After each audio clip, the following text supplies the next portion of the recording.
G'day, legends. I hope that you're well. One of the most requested people on my podcast is Yuri, or Nuts Yuri online. His Instagram, YouTube.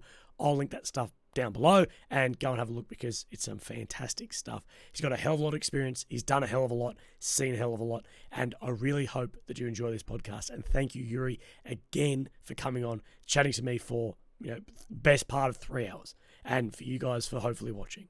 Okay, thank you, Yuri, mate. Thank you so much for coming on. You and me have spoken about this for a while, and we just struggled to line things up. And I don't think a day goes past where someone's not in my DMs or in my comments going, "You got to get this guy on. Have you seen this guy?" And I'm like, "Of course I've seen him. Like, how can you not?" So, mate, thank you for coming on. How are you? I'm good, man. I'm back at my place in the west of the country, recovering after my latest near death. So, Yeah, and I don't think I've known anyone who's had, touch wood, as many near-death experiences as yourself. Every time I log on Instagram, it's you getting blown up in a Humvee or getting your weapon shot through or something. I'm very glad you're able to sit with us, mate. yeah, me too. Oh, More mate. so than Yeah. So how are you? How's everything going? pretty good. I'm just here recovering after the explosion. I had a fractured orbital. I had shrapnel in my hand. Uh, I've had an ear infection for like the last couple days, just unrelated to this, but it just happened to come in at the worst possible time. So. Yeah, that those things always come at the absolute worst possible. So, is these latest injuries from the Cornet missile? Is that it? Yeah, the latest injuries were from the Cornet missile that just occurred last month. So, can you tell us a little bit about how that sort of went down? so we were conducting our mission right there on the front line. We were trying to locate a heavy weapons emplacement, and generally the best way for us to do that is just shoot at the Russians until they shoot back. And well, they shot back, but this time with a Cornet. And it was at dusk, so it was still the light was gone. I had my night vision down so that I could see better. Like it really amplifies muzzle flashes in that low light condition. And out of the corner of my eye, I see a light just appear on the left side, probably at my 10 o'clock position. And I look over, and through my nods, I can just see this ball of light. And then I just shout down, "Hey, we got a light on the left." And 7 seconds later, that ball of light was much closer. But since I was communicating down to my TC, the truck commander, the guy that's in the front right passenger seat, what I'm seeing out there while I'm firing, I'm not just out there firing and then we leave. I'm up there doing a purpose, doing multiple things at one time.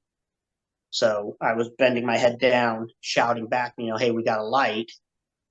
And, as I was doing that, and it exploded, it hit what I'm assuming is, it hit the berm next to the Humvee, but the explosions from these things are massive. So, the overpressure and stuff hit the Humvee, went into the Humvee. It punched me in the face, threw me down onto the turret floor, messed up our dock, and threw the TC out of the Humvee. His door was partially open, so that he could get the antenna out of the door so he can get radio communications with the other vehicles in our base. And it threw him out of the Humvee. So, Mate, that's crazy. And how are the other guys? Doc, he's back in the United States. He's going through multiple surgeries and getting himself fixed back up. He lost his right eye in the injury, shrapnel and stuff in his body. And the TC, he and I are both to be returning back to the front here pretty soon. He had a concussion and stuff like that, but because he got pushed out of the vehicle during the explosion, he didn't get as much of the overpressure that Doc got. Yeah. And how are you going? You're fighting it, getting better. Yeah, I'm better. Uh, I don't have any residual anything that I notice. I don't feel any different than I did before. Other than I had to take it easy for a little bit, just so that the fracture in my orbital doesn't become worse. Inside my sinuses, there were like ruptured blood vessels or something about clotting that happened in here. Right. And I actually had to flush all that out of my nose and get all that stuff cleared out. So, Mate, that's a incredibly, and I'm preaching to the choir here, but incredibly close call. And how did the vehicle come out? I'm assuming it's a Humvee. yeah, it was a Hummer. And how did that end up? They fired 2 more Cornets at it and dropped some artillery on it, as we were leaving. So the TC and the driver stayed behind with the Humvee as the other Humvee left. And that was just because we didn't have the room in the other Humvee to bring everybody with us. So the TC said that right after we had left, right as we were leaving, I remember seeing an artillery round just falling in the area where the other Humvee was. And then a few moments later, the TC saw a second Cornet missile come in, hit the Humvee, and then a third Cornet missile come in and hit the Humvee. So, they tried to destroy these things outright after, they just to make sure. But it was, nice of them to allow us 4 minutes between the first Hornet missile until they fired the second one, which allowed us to get all of our guys out. So in the video, you could hear me trying to get out of the Humvee, trying to get Doc out of the Humvee because I'm worried about, them double tapping us. So, focusing on getting Doc. Like when the Humvee got mangled, like he's, tied up inside this Humvee. Now you've been in a Humvee before, right? I've only ever been around them. I've never actually been inside one. You've never been in. Okay, so No. Doc has full kit. We have ammo cans. We have our med bag. We had my rucksack in the Humvee. We had my rifle in the Humvee and stuff like that. So, he's everything's just like mangled and tied up in there. So we actually had to. I had to work on getting his door open, and then helping them get him out of the Humvee and pull him out of the Humvee so that they could get him to the other Humvee because, he got pretty badly messed up during that blast. Yeah, mate, it's shocking. I'm hoping he's getting or Doc getting the treatment that he needs. I'm glad he's back in the States. Yeah. Yeah. So what is your? Sorry, what was that? It just. Oh, sorry. Sorry, what was that? It froze and then just started talking again. Oh, sorry. I said I'm glad to hear that the Doc's getting the treatment that he needs back in the States. Yeah. Yeah. So what is your actual history, I guess, before I guess this second invasion into Ukraine since 22? But what does it look like before that? Because I know you've got like a 15-year history within the country. I actually first came. Sorry, what was that? That you had like a 15-year history before. Sorry? Yeah, so I came to Ukraine back in 2008 on the first time as a tourist. And then since then, 2009, 10, 11, 12, and stuff like that, when I would return to Ukraine almost every year or twice per year, was slowly moving towards me moving here.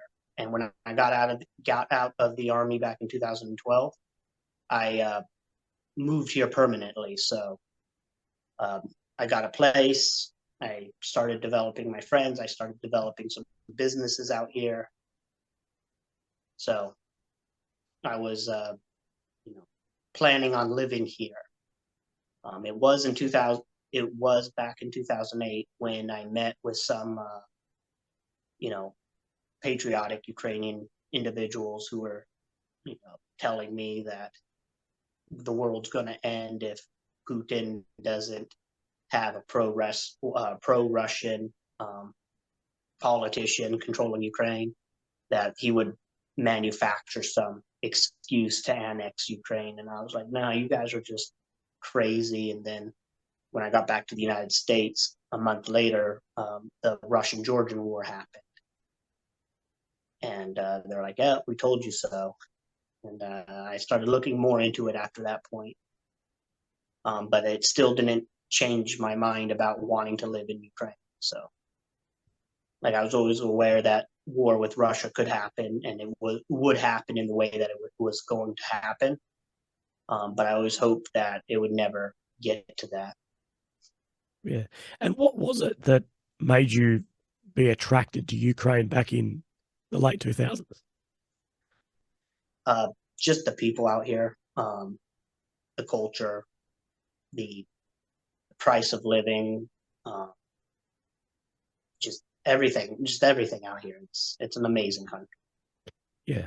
No, it is. The people, the community is fantastic. It's something that I think a country like Australia at least could learn a lot from, because we're not very communal. Yeah. And I think some of that comes from our cost of living too, that it doesn't need to be communal, because it's sort of Australia's a fairly rich country with fairly rich people within it, that it doesn't need to be communal. But I've often said, I was like, but people are way happier somewhere where it is communal like that, as far as overall happiness, which is, I guess, important, or the most important. Yeah. And exactly. What did you do in the military before that? That is a secret at this moment, because I'm waiting until I hit 100,000 subscribers on my YouTube. What are we at? Like 60? You're like mid-60s, I think. Yeah, I'm like 60. I think I'm 65 right now. Yeah, but once I get that silver play button, I will release to the world what my MOS was when I was in the Army. Hell yeah. It will surprise. Well, I'll link it below, but it's Yuri Knucking Futs. Is that still on YouTube as well? Is that the same? Knucking Futs Yuri. Yeah. And then same as my Instagram. Yeah. I knew that was so military. As soon as I saw it, I was like, because it's such like a military thing to swap the letters around on things like that. Like, that's Well, it actually, so Yuri is my nickname here in Ukraine, and I only got that last year when I started fighting here. I've had other nicknames, other military nicknames and stuff, but when it comes to nicknames, like how people do nicknames, you either have like those guys that self-proclaim themselves, oh, I'm the Punisher, or oh, they don't stick. I'm this or that, right? Or you get, they self-proclaim it, and you could tell that that person is just an idiot or whatever. Or you get somebody that's like, we had this guy, his nickname was Batman, but it was like an ironic nickname for him. I don't remember what he did, but the drill sergeant back during basic training, nicknamed him Batman. So Yuri came from my nickname here, and then Nuck and Futz. Back when I was in the Army, I had we had this, like, I drop a lot of F-bombs and stuff, just how I talk. And we had a sergeant that was like offended by cursing and stuff. So, you would get in trouble if you cursed and stuff like that. And this was back when I was in Korea. And I don't remember what had happened. We were doing a training exercise, and I did something, and then one of the other sergeants was like, "You're fucking nuts," and like he got in trouble. But then, like somehow there was a TV show that I watched, and they were making fun of the character, and they're like, that guy over there, yeah, he's Nuck and Futz. And I had just watched that previously, and I had just told the sergeant, he was like, no, it's Nuck and Futz, not the bad word, not fucking nuts. So the The sergeant, it's like fine.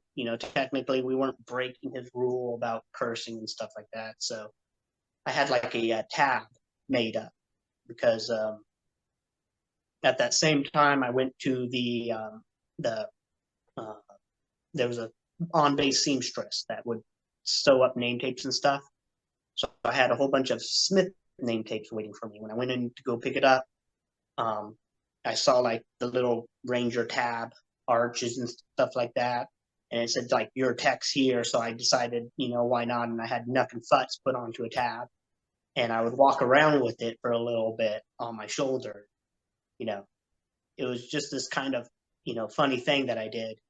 And then when I came out to Ukraine, when I moved out here, of course it moved with all my stuff. And when I got hit by the tank back in August, I came back to my apartment here to replace my body armor because my body armor had gotten damaged.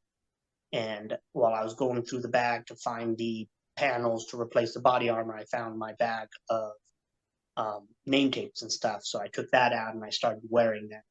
And on the very first viral video where I'm firing the AT4s and shooting the 50 cal and stuff, like people were commenting about the tab, and that's what bore Nuck and Futz Yuri. And then changed. I had like another Instagram name. I had started the Instagram when I came out here, but then decided I wasn't going to, um, you know, I wasn't going to do anything, post anything about it. I started for a little bit and then decided against it. And then it wasn't until that video got leaked that I decided to embrace, you know, the notoriety that I was receiving from my actions out here. Yeah. Oh mate, that video that's how I came upon you, as that first one of you're in the top of the Humvee on the 50 with the AT4s in, and I'm assuming, and correct me if I'm wrong here because my memory's lacking, but that was on the Kharkiv offensive on the Thunder runs. Is that correct?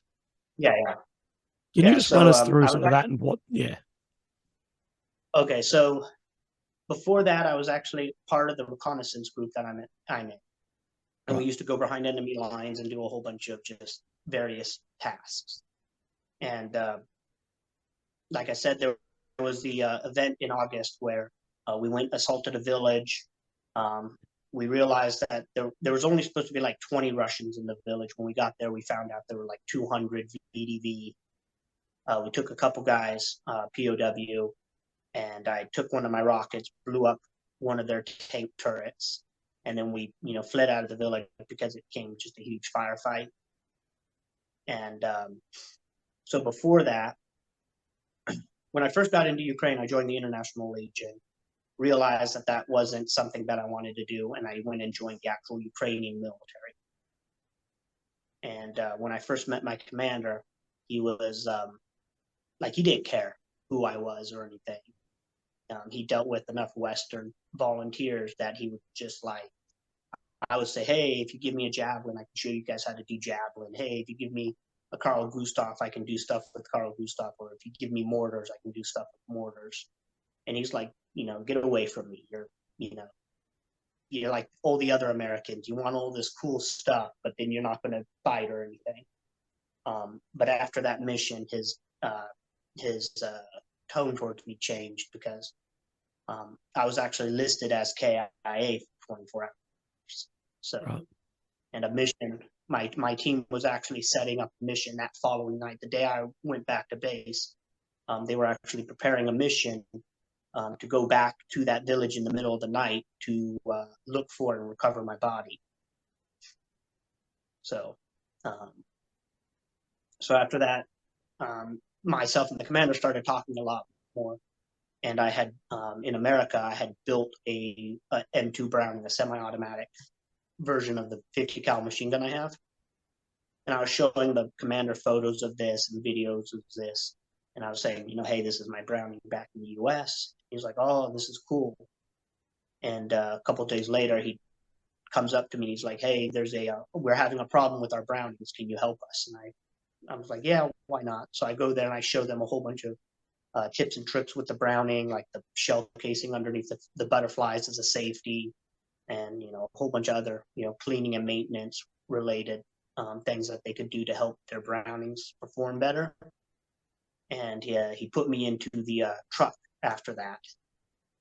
And it was a couple days after that was that mission that we did where, I was firing the AT-4s and stuff. And the whole purpose of that mission was we wanted to take out some of the Russian armor before they could react. So at night, they park their armor and they just go inside the houses and sleep. They don't pull guard. They don't have, guys in the vehicle or anything. So the whole premise was we were going to drive up to where the village was, engage the buildings and stuff first to make sure people don't, come running out and stuff.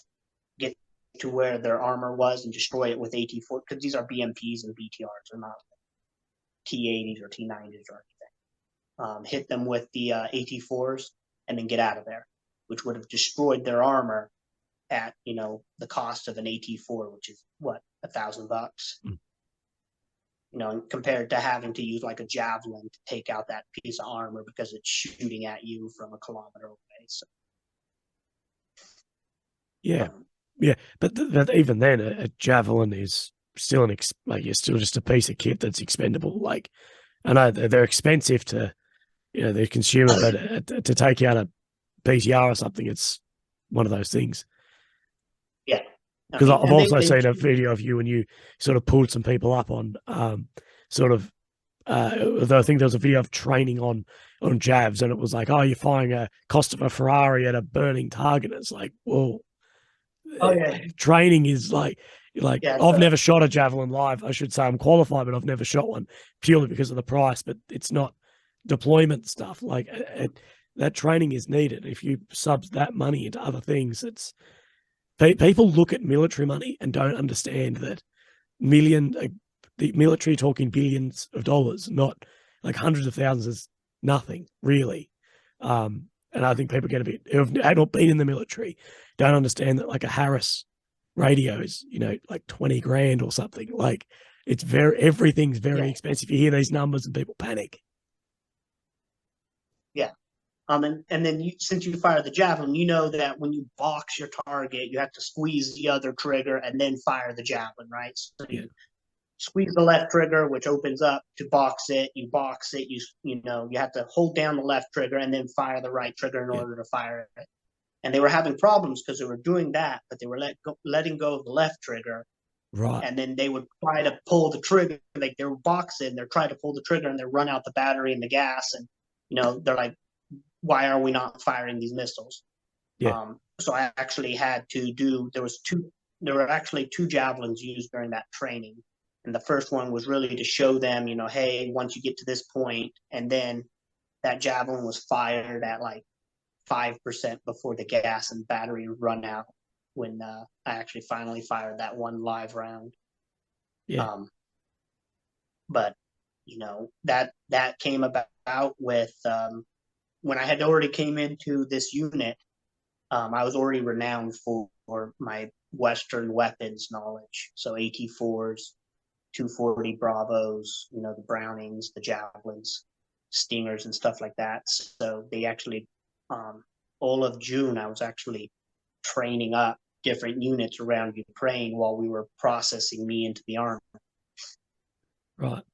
And how much of this is there where these units, these like Ukrainian units, have received kit or weapons, like Western kit or weapons, but haven't actually received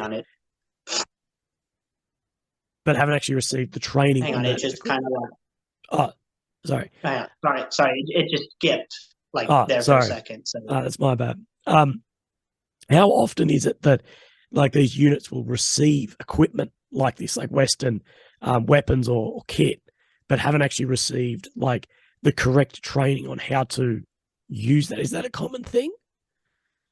At the very beginning of the war, and this is actually how I got into what I was doing then, was when I got to the Ukrainian unit that I was part of, we went to a warehouse to go collect weapons for us to use for my team, and they just had stacks of cases of AT-4s. And like immediately, since I knew what the boxes of the AT-4s looked like, and even though these ones were in Swedish, like immediately knew what it was. And I had pushed past the armorer guy, and he's kind of like yelling at me, and I pretend that I don't understand what he's saying. And I, grabbed an AT4 out, and I tell my team commander, I was like, hey, let's take some of these with us. And the armorer is shouting at me, and he's like, no, nobody knows how to use these. And I was like, I can train you guys in like 30 seconds how to use these things right now. And I showed them, the guys in the armory, without actually manipulating the weapon. I was like, okay, you pull this out, you cock this, all that stuff. And then that got to my commander. That word spread over to my commander, and then I spoke with him, and he's like, hey, show these guys how to use the AT4s and stuff like that. So there was a lot of stuff that did come in at the very beginning. This, mind you, this is back in June of last year. Yep. That did come in, and the AT4, it's not like a simple point and click where, like the RPG, 30, the 26 and stuff like that is you pull a pin, you cock the rear sight up, which cocks the firing handle. It's just a little bar that you push down that fires that round. So, they're a bit more complex than some of the Western weapons, or they're a bit less complex than the Western weapon systems. Yep. So you can't just hand somebody an AT4 and then tell them to go out and fight with it. And laws are a few more steps, and javelins are much more steps. But since that, there's been a lot more Ukrainians. Like I did the train the trainers kind of thing.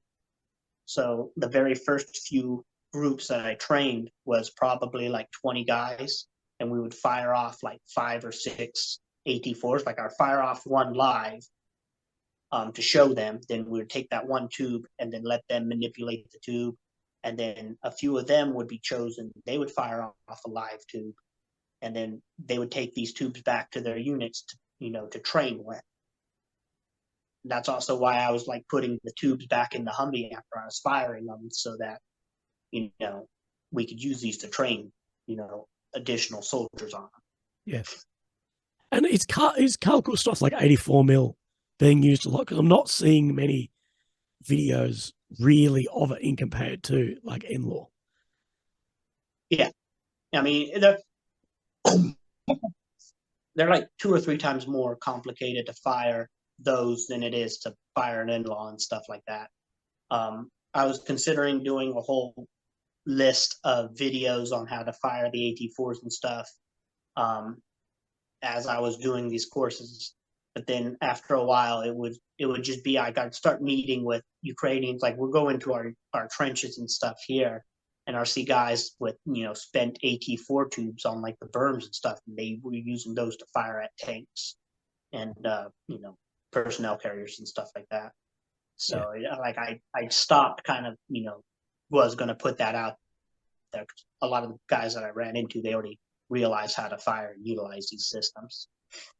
Yeah.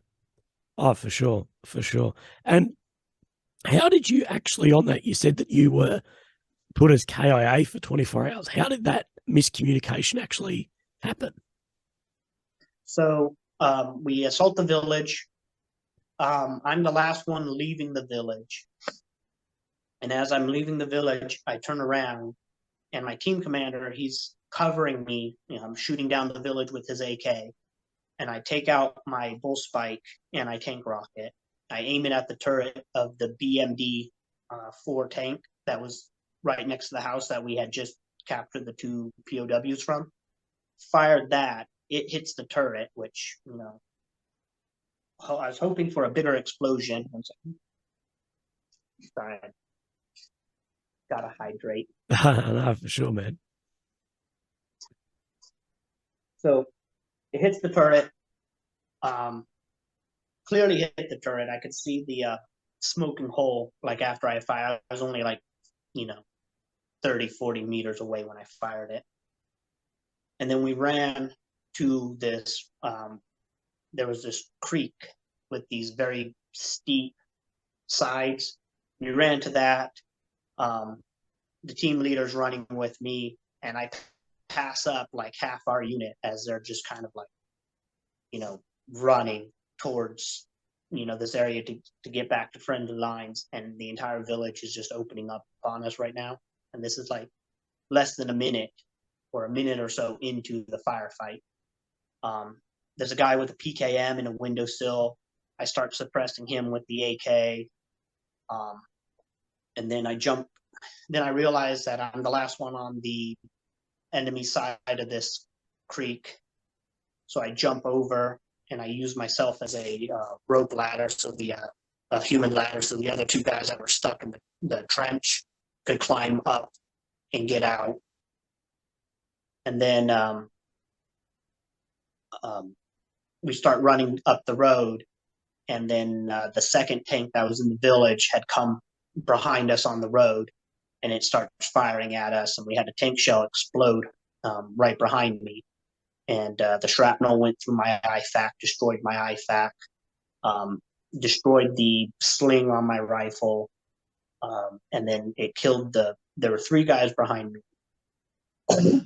but it killed the two that was immediately behind me, and then it exploded in front of the third guy. I didn't know that, until a couple months ago, that there was actually three guys that had died behind me. So that was the last. So the team commander was there. He got hit by shrapnel from that explosion.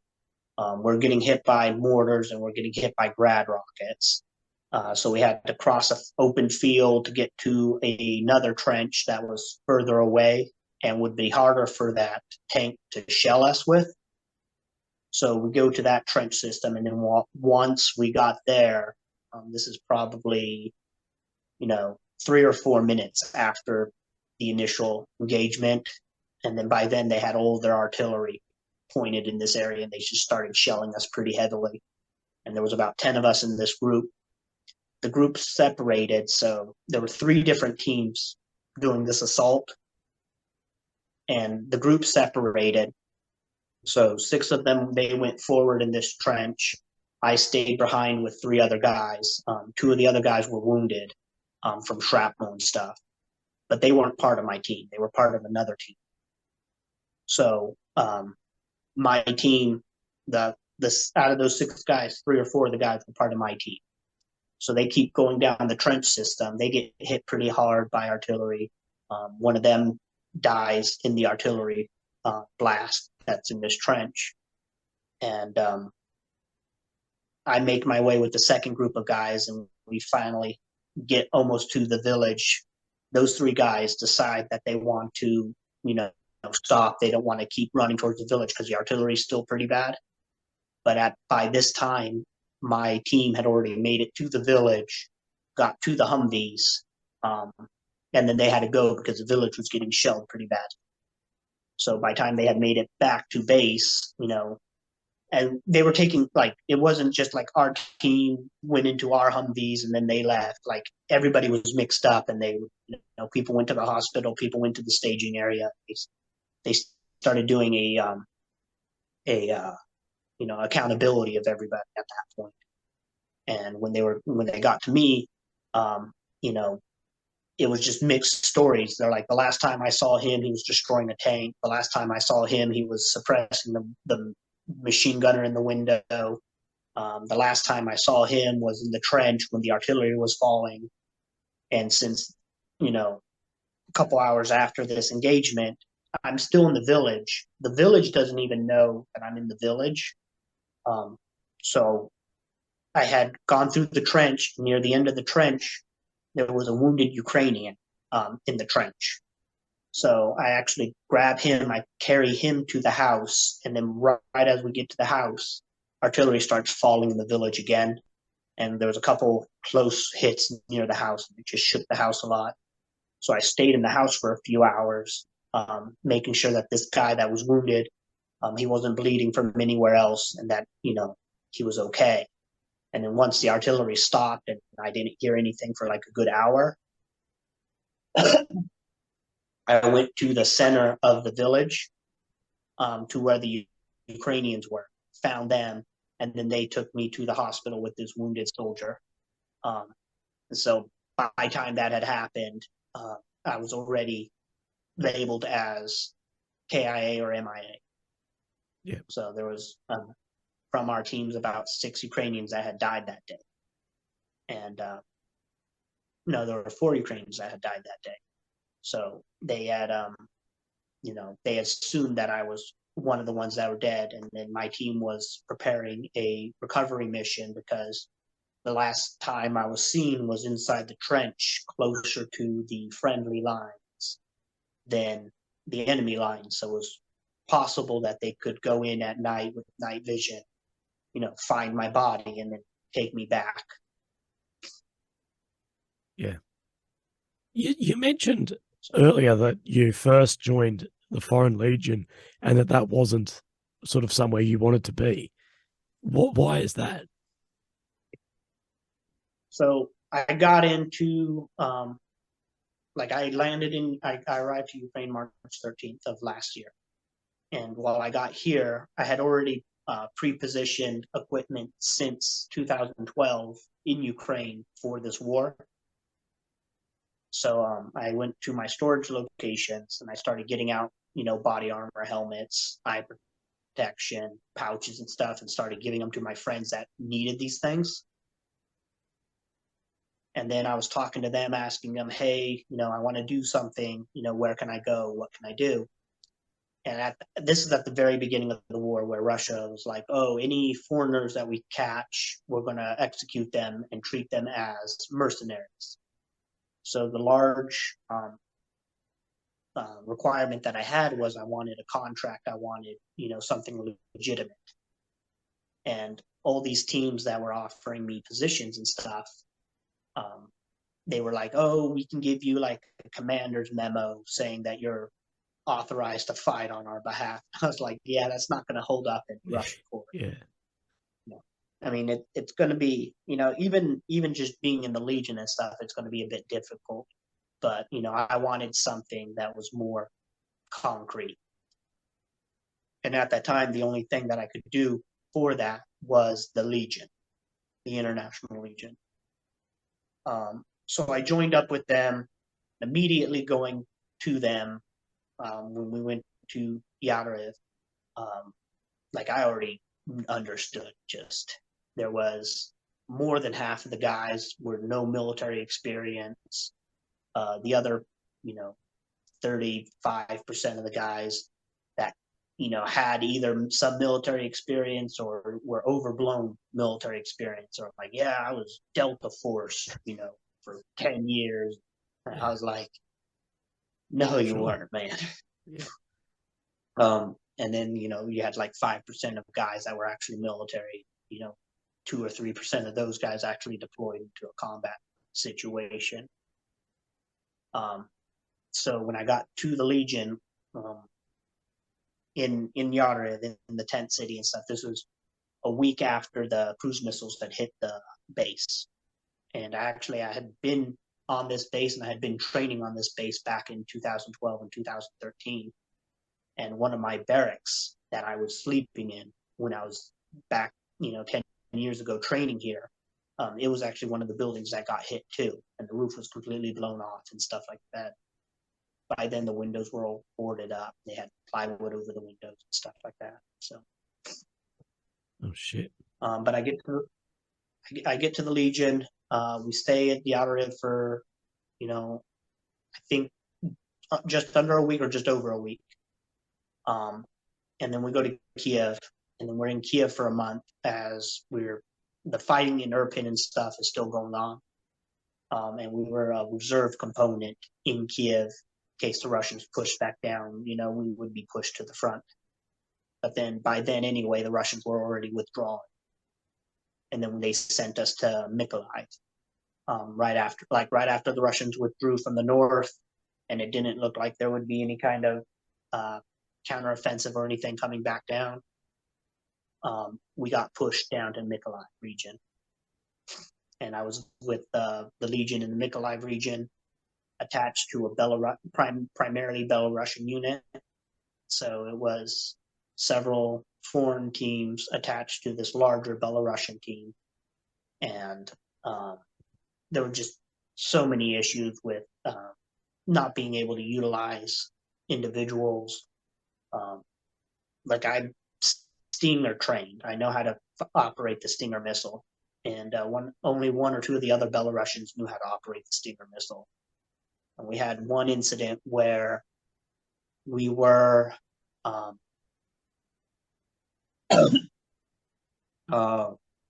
we were doing the Inuits River in the Mykolaiv region.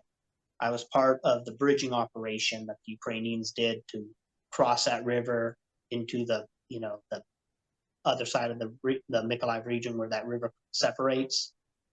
And while we were there, we brought the Stingers with us, and they just took the Stingers to the front with ROMs and some other air defense assets, and we actually had a helicopter buzzing our town.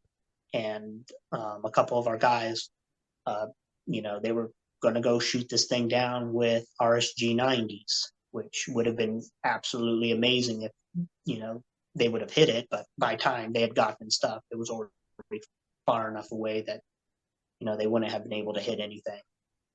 But it was still within range of a Stinger, and I could have taken out that chopper with the Stinger, provided that how things were done. So we were able to push, we were able to bridge that river, Ukrainian forces were able to cross, but just how some of the Westerners that were fighting in the Legion came in, constantly complaining and, bitching about, oh, back in when I was in the military, we would do it this way and stuff like that.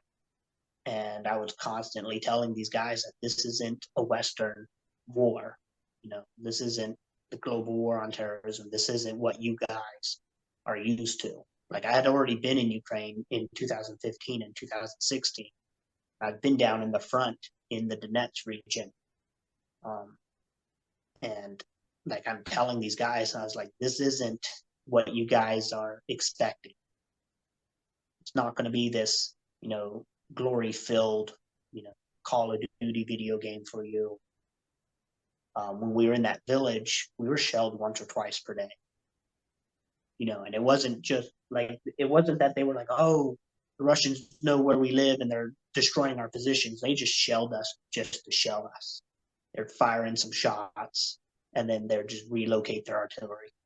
It's crazy. You mentioned that you had like a storage facility or garage or something that you'd been storing equipment in since 2012.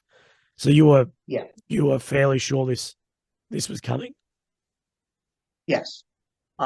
So after 2008, the Russian war with Georgia, taking over South Ossetia and stuff, the guys that I was, communicating with that lived here in Lviv, they're like, look, see, this is what's happening. And then, they started telling me more and more, just kind of stuff with the history. So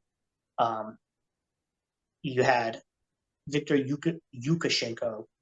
A lot of people think I said Lukashenko in another interview. It's Viktor Yukashenko and Viktor Yanukovych were two presidents, right? And then Yanukovych, I get these guys mixed up all the time, but Yanukovych was the one that we ousted in 2014, right? I believe. Anyway, yeah, it looks bad, but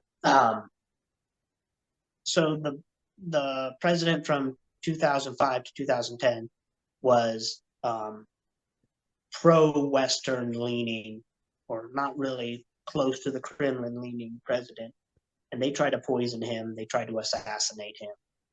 There was actually a whole thing about his political the elections that the both Yukashenko and Yanukovych ran at the same time. So Yanukovych was the one that was in 2014 that was kicked out of office. So he won, but then the Ukrainian Supreme Court, determined that there was a lot of voter fraud going on. So they recounted and stuff like that, and it turned out that Yanukovych won, and then he became the president. Yukashenko, God, it's gonna absolutely kill me. 1 second. I wasn't expecting to talk about this, so I did not get which one was the one.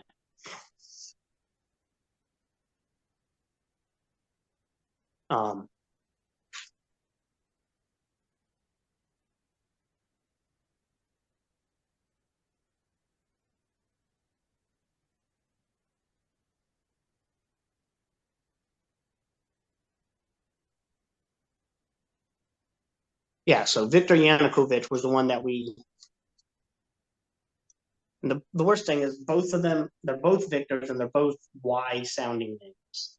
Yeah. So Yanukovych was the one that was, he's very pro-Russian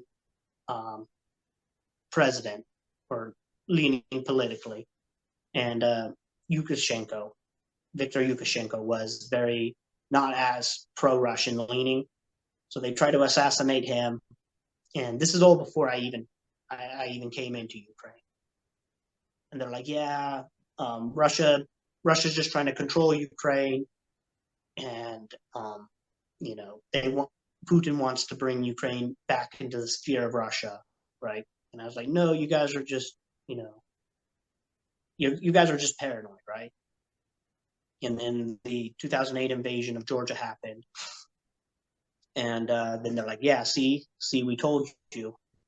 And then they said that the next election, which was going to be in 2010, if because at this time, I think they knew that Yukashenko was going to be, Yanukovych was going to be running. And then we had the woman, I can't remember her name, who was then imprisoned after, they had all these scams and stuff, and she went to prison, was running against him. But they, they're like, hey, if she wins, Russia's going to come into Ukraine. They're going to manufacture some kind of crises, right?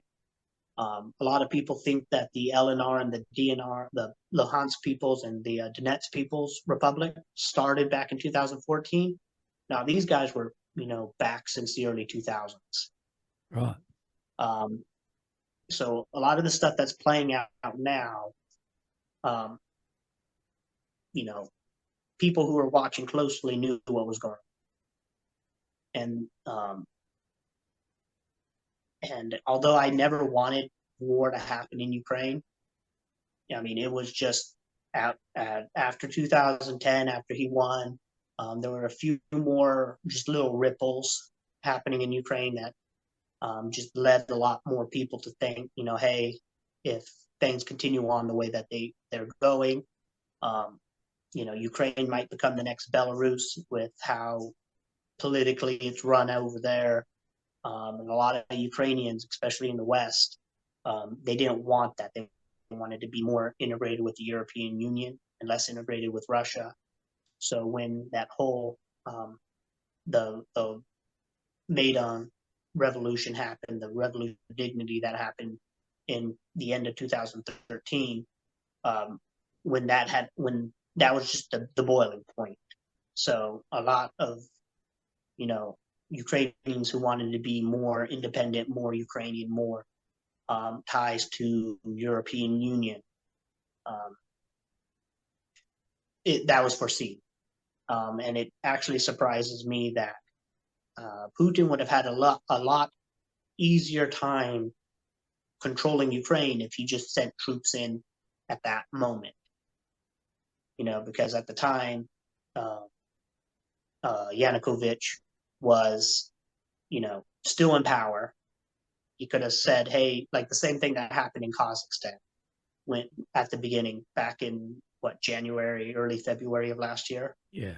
Where, the people were rioting and then Russian troops actually came in to help calm the situation down. I mean, that could have happened in Ukraine.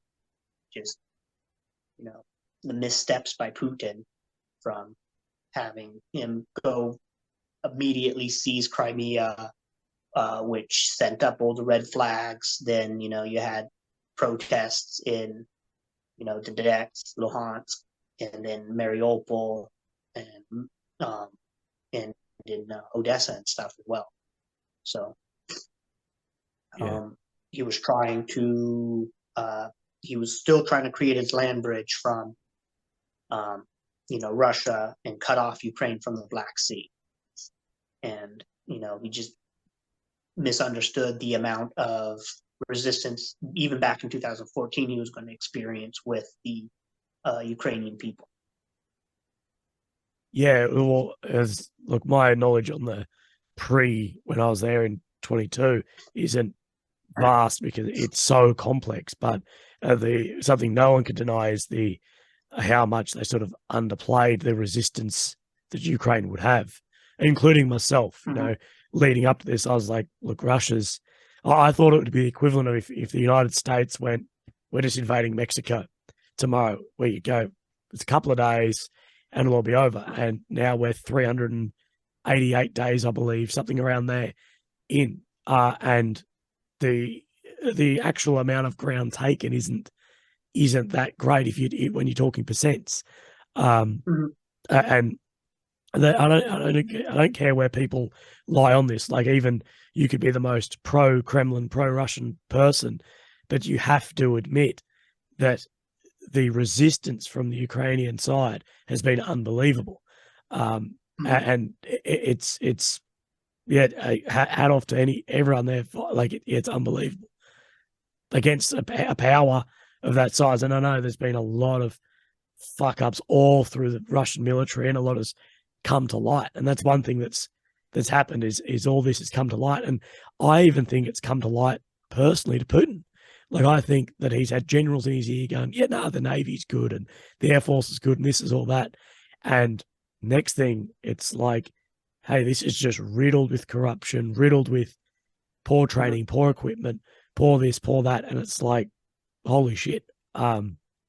It just brought so much of that to light. Yeah. I mean, even out here, like, I've said this before, if Russia was twice as competent as it is now in terms of its combined arms, in terms of its utilizing the assets that it had at the beginning of the war, or if Ukraine was half as competent as it is now or at the beginning of the war, this would have been a much different story, right? Yeah. Like, the people that I was befriending back in 2008, so I actually had to return back to the United States in November of 2013 because my visa had expired. And I had overstayed my visa, several days, and then I had to pay a fine while I left the country, which isn't that much money. But what ended up happening was, right as I landed, a few days later, the protests in Kiev started. And I was telling my friends, hey, I want to be out there for this, but at that time there was the serious fact that I would arrive to Ukraine and then they wouldn't let me into the country because I had overstayed a visa, and I had overstayed. You could stay 90 days without a visa, but even though I had the visa, I was like 100 and something days over, since, like, the visa allowed me multiple entries into and out of Ukraine. Yep. And what I would do was, once every 2 or 3 months, I would go to Poland for a day and come back. So I didn't have to register. Like, I had to register, like, the visa with the police station or something like that, so I could have a continuous over 90-day stay in Ukraine. And I didn't do that because I was just, too lazy to go to the police station to do that. And it was just simpler for me to hop on a bus and go to Poland, so I can get some stuff in Poland and come back to Ukraine. But, in hindsight, if I had registered the visa that way, I could have probably had come back into Ukraine, even though I overstayed the visa, or if I didn't leave at all. Like, if I had just said, hey, I'm going to, wait here an extra week and then cancel my plane ticket to United States when all this started. Yeah. But, when all this started, like, I was watching at first the protests, and then once the police fired the first fatal shot, like, I already knew that was over. Like, Ukraine as it was changed once that trigger was pulled. And then, I was like, hey, I want to come out there. I want to, help you guys. And then my friends were like, hey, we need this stuff, we need this stuff, we need medical supplies, we need some equipment, we need this gear, we need that gear. So, since I was in the United States and I had already a system to get stuff into Ukraine, they would send me stuff, or I'd go out and buy stuff and then send it to them in Ukraine. We were doing that all of 2014, and it wasn't until 2015, right after the first Minsk agreement was signed, that I actually came out to Ukraine.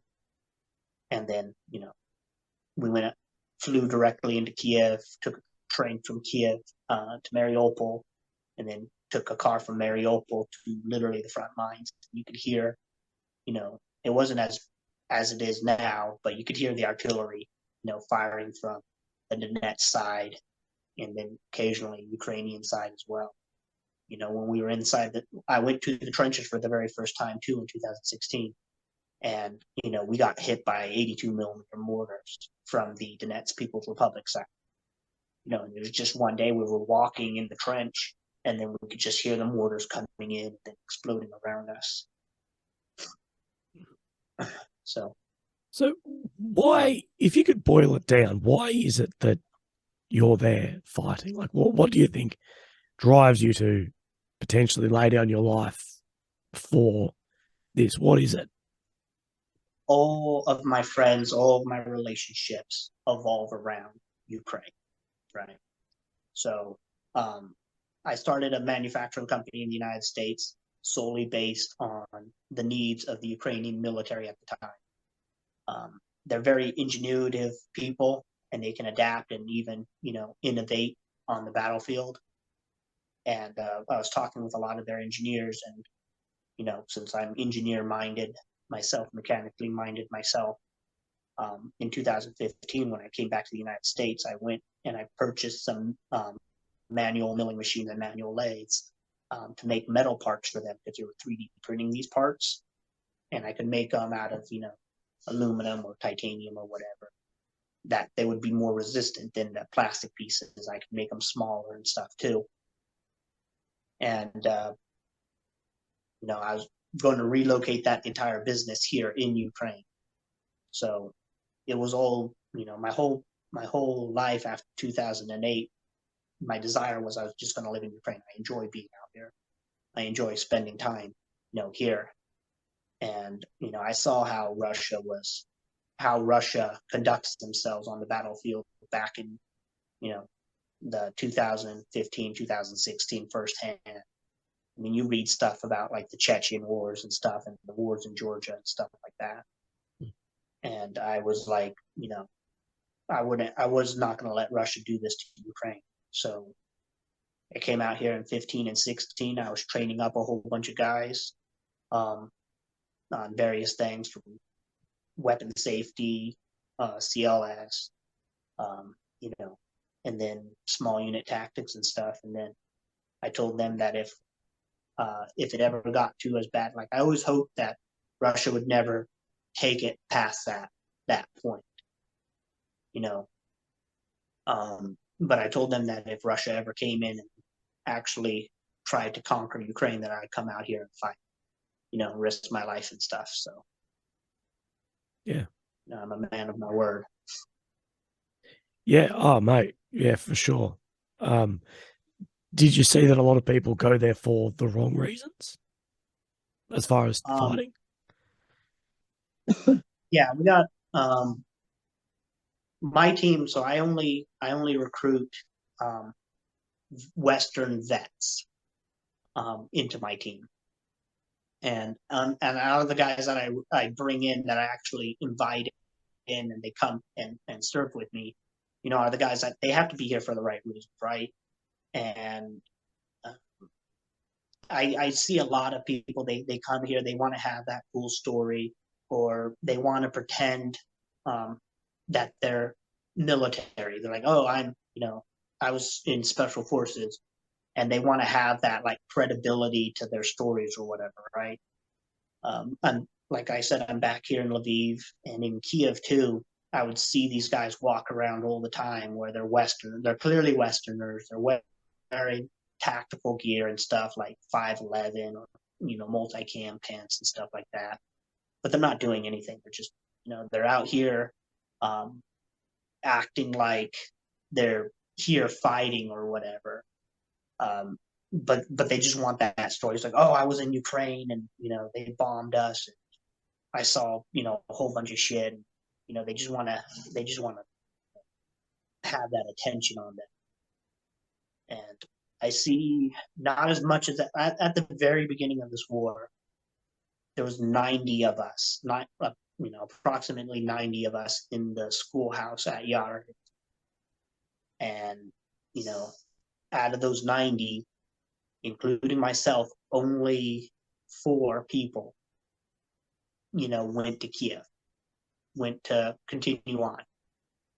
Everybody else, all those other guys at the at Yadrin, at the schoolhouse in Yadrin, half of them we got separated into groups. People who were good to go right now, that hey, we're going to give you a gun, you're going to go to the front, and then people who were like, oh well, I don't have, it's been a while since I've been in the military. It was 10 years since I got out of the military, and I came here. I was like 200 pounds. I was a bit overweight, not overweight, just chubby. And you had the other guys that were overweight and stuff. They're like, oh no, we're going to go do a 4-week course, refresher course, and then we're going to go and fight. And from what I understand, because I was talking to one guy that was on that bus, half the dudes, once they got to the other base, they quit. They just wanted to go home. And it just shows that if this war, you have to be mentally and emotionally prepared, for what's to come here. Yeah.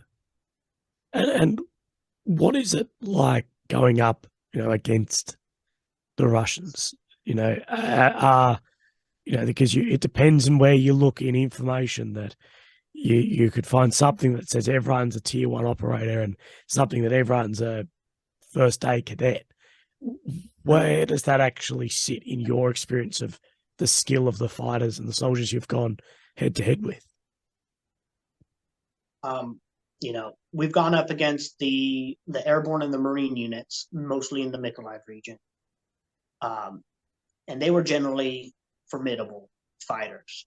But then also at the same time, I was trying to shift our unit's tactics from what they had been before to more of Western doctrine.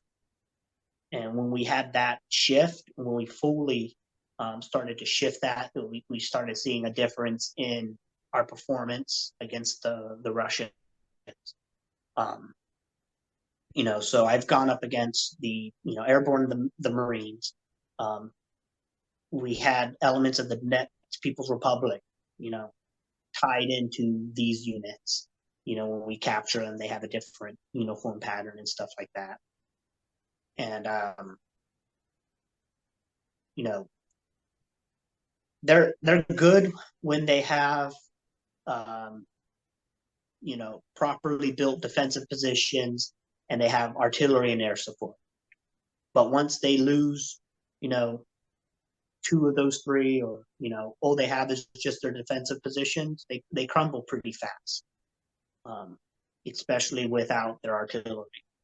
And if it wasn't for the overmatch of artillery that Russians have, there are so many missions that I could have been on where we could have overtaken the Russians on just the fact that we weren't able to get close enough because of their artillery.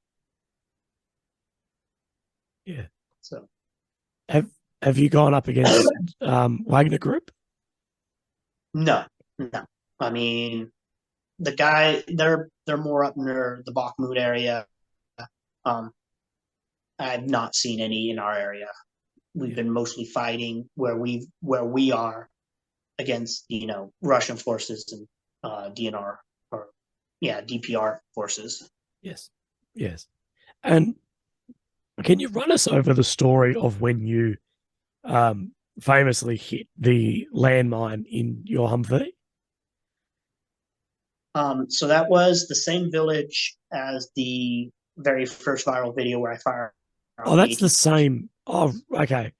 That That is makes more literally the sense same because I was village. thinking, how lucky are you? Right. Yeah. So, all right. So that what people need to understand was that village assault happened on the 8th of September. Okay, so the offensive itself was like the 26th of August or something. The one in Mykolaiv region. I don't remember the date off the top of my head um, when that was, but I do remember the 8th of September. We had actually pushed the Russians back, so this was, um, you know, kilometers. We had pushed through several Russian lines and pushed them into that village. And they did not have that village at that time properly defended, right? They didn't have any fighting positions built. They just basically went into this village and did not expect that Ukrainians would, assault them in this village. That they would just wait and then they would have time to build up defensive positions. So it was like a day or so um, after we had pushed them into the village that we got the mission that the commander told me is like, hey, let's go. Can we go blow up these tanks that they have there, which would benefit us greatly if we attack the tanks before they could put crews inside of them. And then we went there. We tried to destroy the tanks. They didn't get destroyed. From what I heard, that they fled half of that village, or they went to another defensive position behind that village. So that village, from what I understand, for a couple of days was empty. Like they had left, but we weren't able to like capitalize and take that village. And then we find out that they had repositioned in the village. So then there was a second assault where I show up with the Humvee, I start shooting, and a dude comes outside with an RPG, and the RPG actually clipped a fence. Like he's pointing the tube at me, fires a tube, and it clips the fence. If that fence wasn't there, it would have hit our Humvee and taken us out and stuff like that. But luckily, it missed, and so we went there, we shot them up a bit just to try to see how they were reacting, and then we left. And then on the we tried to take the village a couple more times. We tried different methods of taking the village, which never really panned out because they're how that village is set up, and how we would have to go in and take it from what we had available at us was very difficult. So it was the 8th of November, which was the day that we hit the anti-tank mine, and I knew that there were going to be anti-tank mines. The possibility that if they did not have that area where we drove around and mined, I would have been surprised. So I had to figure that they would have had mines there by now. The first time they didn't have mines, we still controlled the tree line when we hit them the second time. The third time we hit the village, we didn't hit the village from inside that field. We hit them from the field away from us, but then at the same time, we weren't as effective with our bullets. So we were going to do the same attack, but this time go into the village, hit the village from out there, and then the infantry will come in and we would shift fire. And, as the infantry started clearing buildings, take over. But that got shut down real quick once we hit the anti-tank mine. But, I knew eventually I'd hit a mine. Yeah. There were several other times too. We've driven over I have a photo of it. They buried a landmine in the middle of the road, and it's in the middle of the road, which means that our cars are just driving over it. It's going in between the wheels, and you can just see these tire tracks on either side of this landmine. And you can see the top of the landmine. So whoever buried that landmine didn't understand how landmines worked. Yeah. But I knew I was going to eventually hit a landmine or get hit by a tank or an anti-tank missile or something like that. So yeah, man, that's the footage, and I'll link all this below. Is just insane of that. Yeah, I wasn't going to say anything about that anti-tank mine until the drone footage got released. And then everybody who knew me was like, "Oh, is that you, Yuri?" No, oh, hang on. So the first, back in October, um, there was a video of the Ukrainian Humvee got hit by the tank round, and then like Yeah. everybody's running out of the Humvee, and my phone gets blown up. The people who had access to my private chats, like my signal and stuff like that, they're like, "Yuri, are you okay? Was that you? Was that one of your guys?" And then I had to make a video on my Instagram saying it's like, "Hey, no, that wasn't me. I'm okay. All my guys are all okay." And then the same thing happened with the anti-tank mine. Um, Everybody just started blowing up my phone and stuff. And that's actually how I found out about the video of the drone footage on Reddit. Was people were asking me, they're like, "Oh my God, it's Yuri. Is he okay?" And then I decided that I was going to post that footage. But you guys wouldn't have known about that footage. Um, there's so many things that have happened to me here in Ukraine that a lot of people don't know about. Only small select group knows. So getting taken out by a tank, almost getting taken out by a tank in the Humvee on several occasions. White phosphorus on another occasion. Um, I have video of me. We're getting shot at by an AGS-17, and it's exploding around me, and I'm like, "What the fuck is that?" And then you can just see the lights of the grenades exploding around my Humvee, and I was like, "Oh, we're getting shot." I thought we were getting hit by submunitions, but turned out it was an AGS-17. Sighted us in, and they were trying to hit us. Fuck, mate. And since that stuff's gone viral and you're very public online about who you are, you show your face and, Yeah, whatever. I know the amount of hate and threats and stuff I get. How has that been? Have you been concerned for your safety at all? I mean, more so than getting hit by a missile or artillery. Um, I'd be more scared if someone's creeping up behind me and sticking a knife in my neck than getting hit by a shell sometimes. well, um, no, when I'm around my uh, home here in Lviv and stuff like that. We're only doing this interview right now because I'm about to leave to go back to the front. Yeah. So when I'm at the front, I'm surrounded by guys. I got my gun on me all the time. When I'm back here, I'm not as worried because I got other things um, around me that I'm not leaving my apartment as often. Um, I don't advertise on like Instagram or something. I'm like, "Oh, I'll be in Kiev on this weekend to this weekend.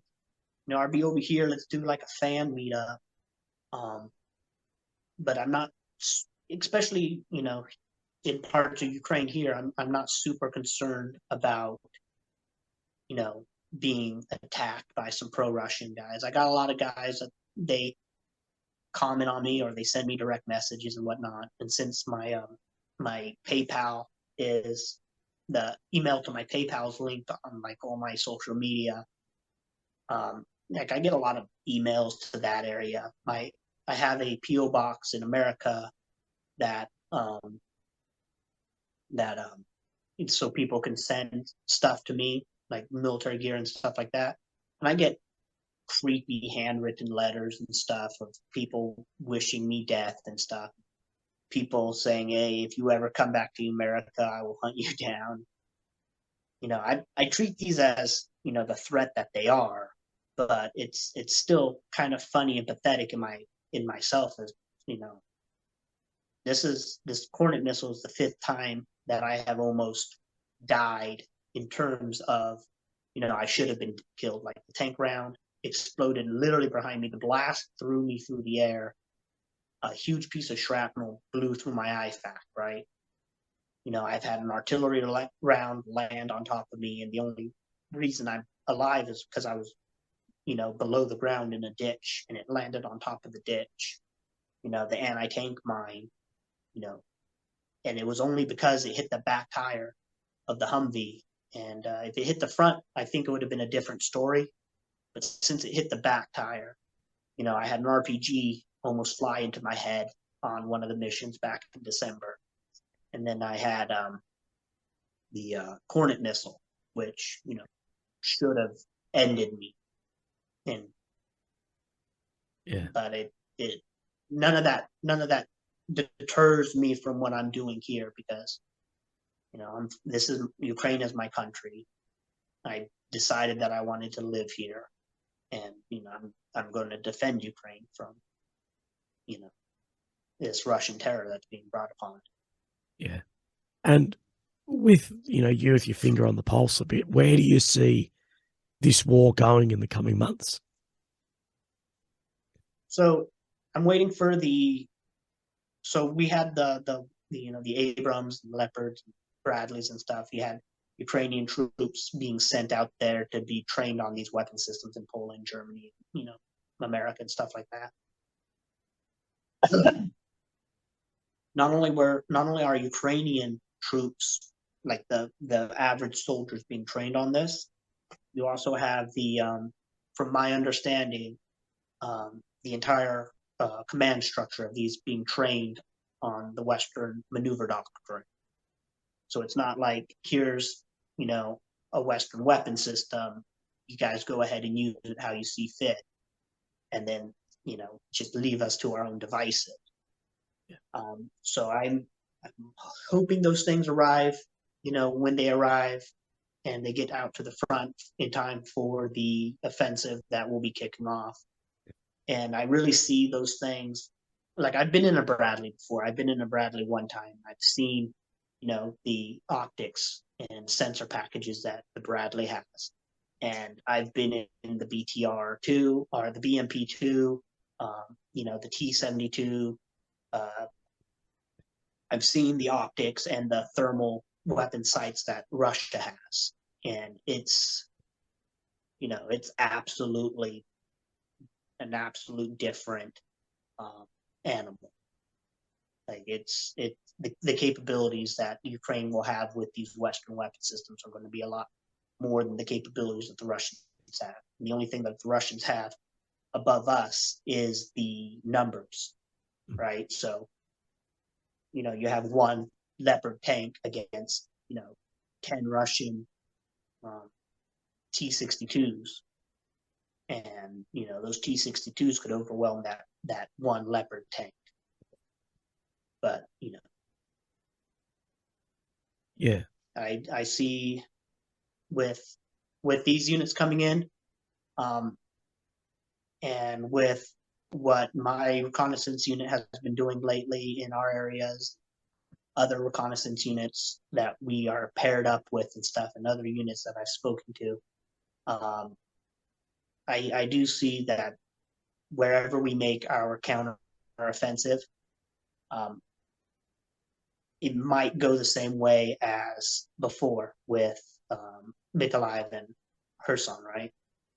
Now, Russia knows that it's coming, so they've been fortifying fairly heavily the Zaporizhzhia region, which is blocking off the access to Melitopol, which is one avenue in which Ukraine will have to punch through to get to.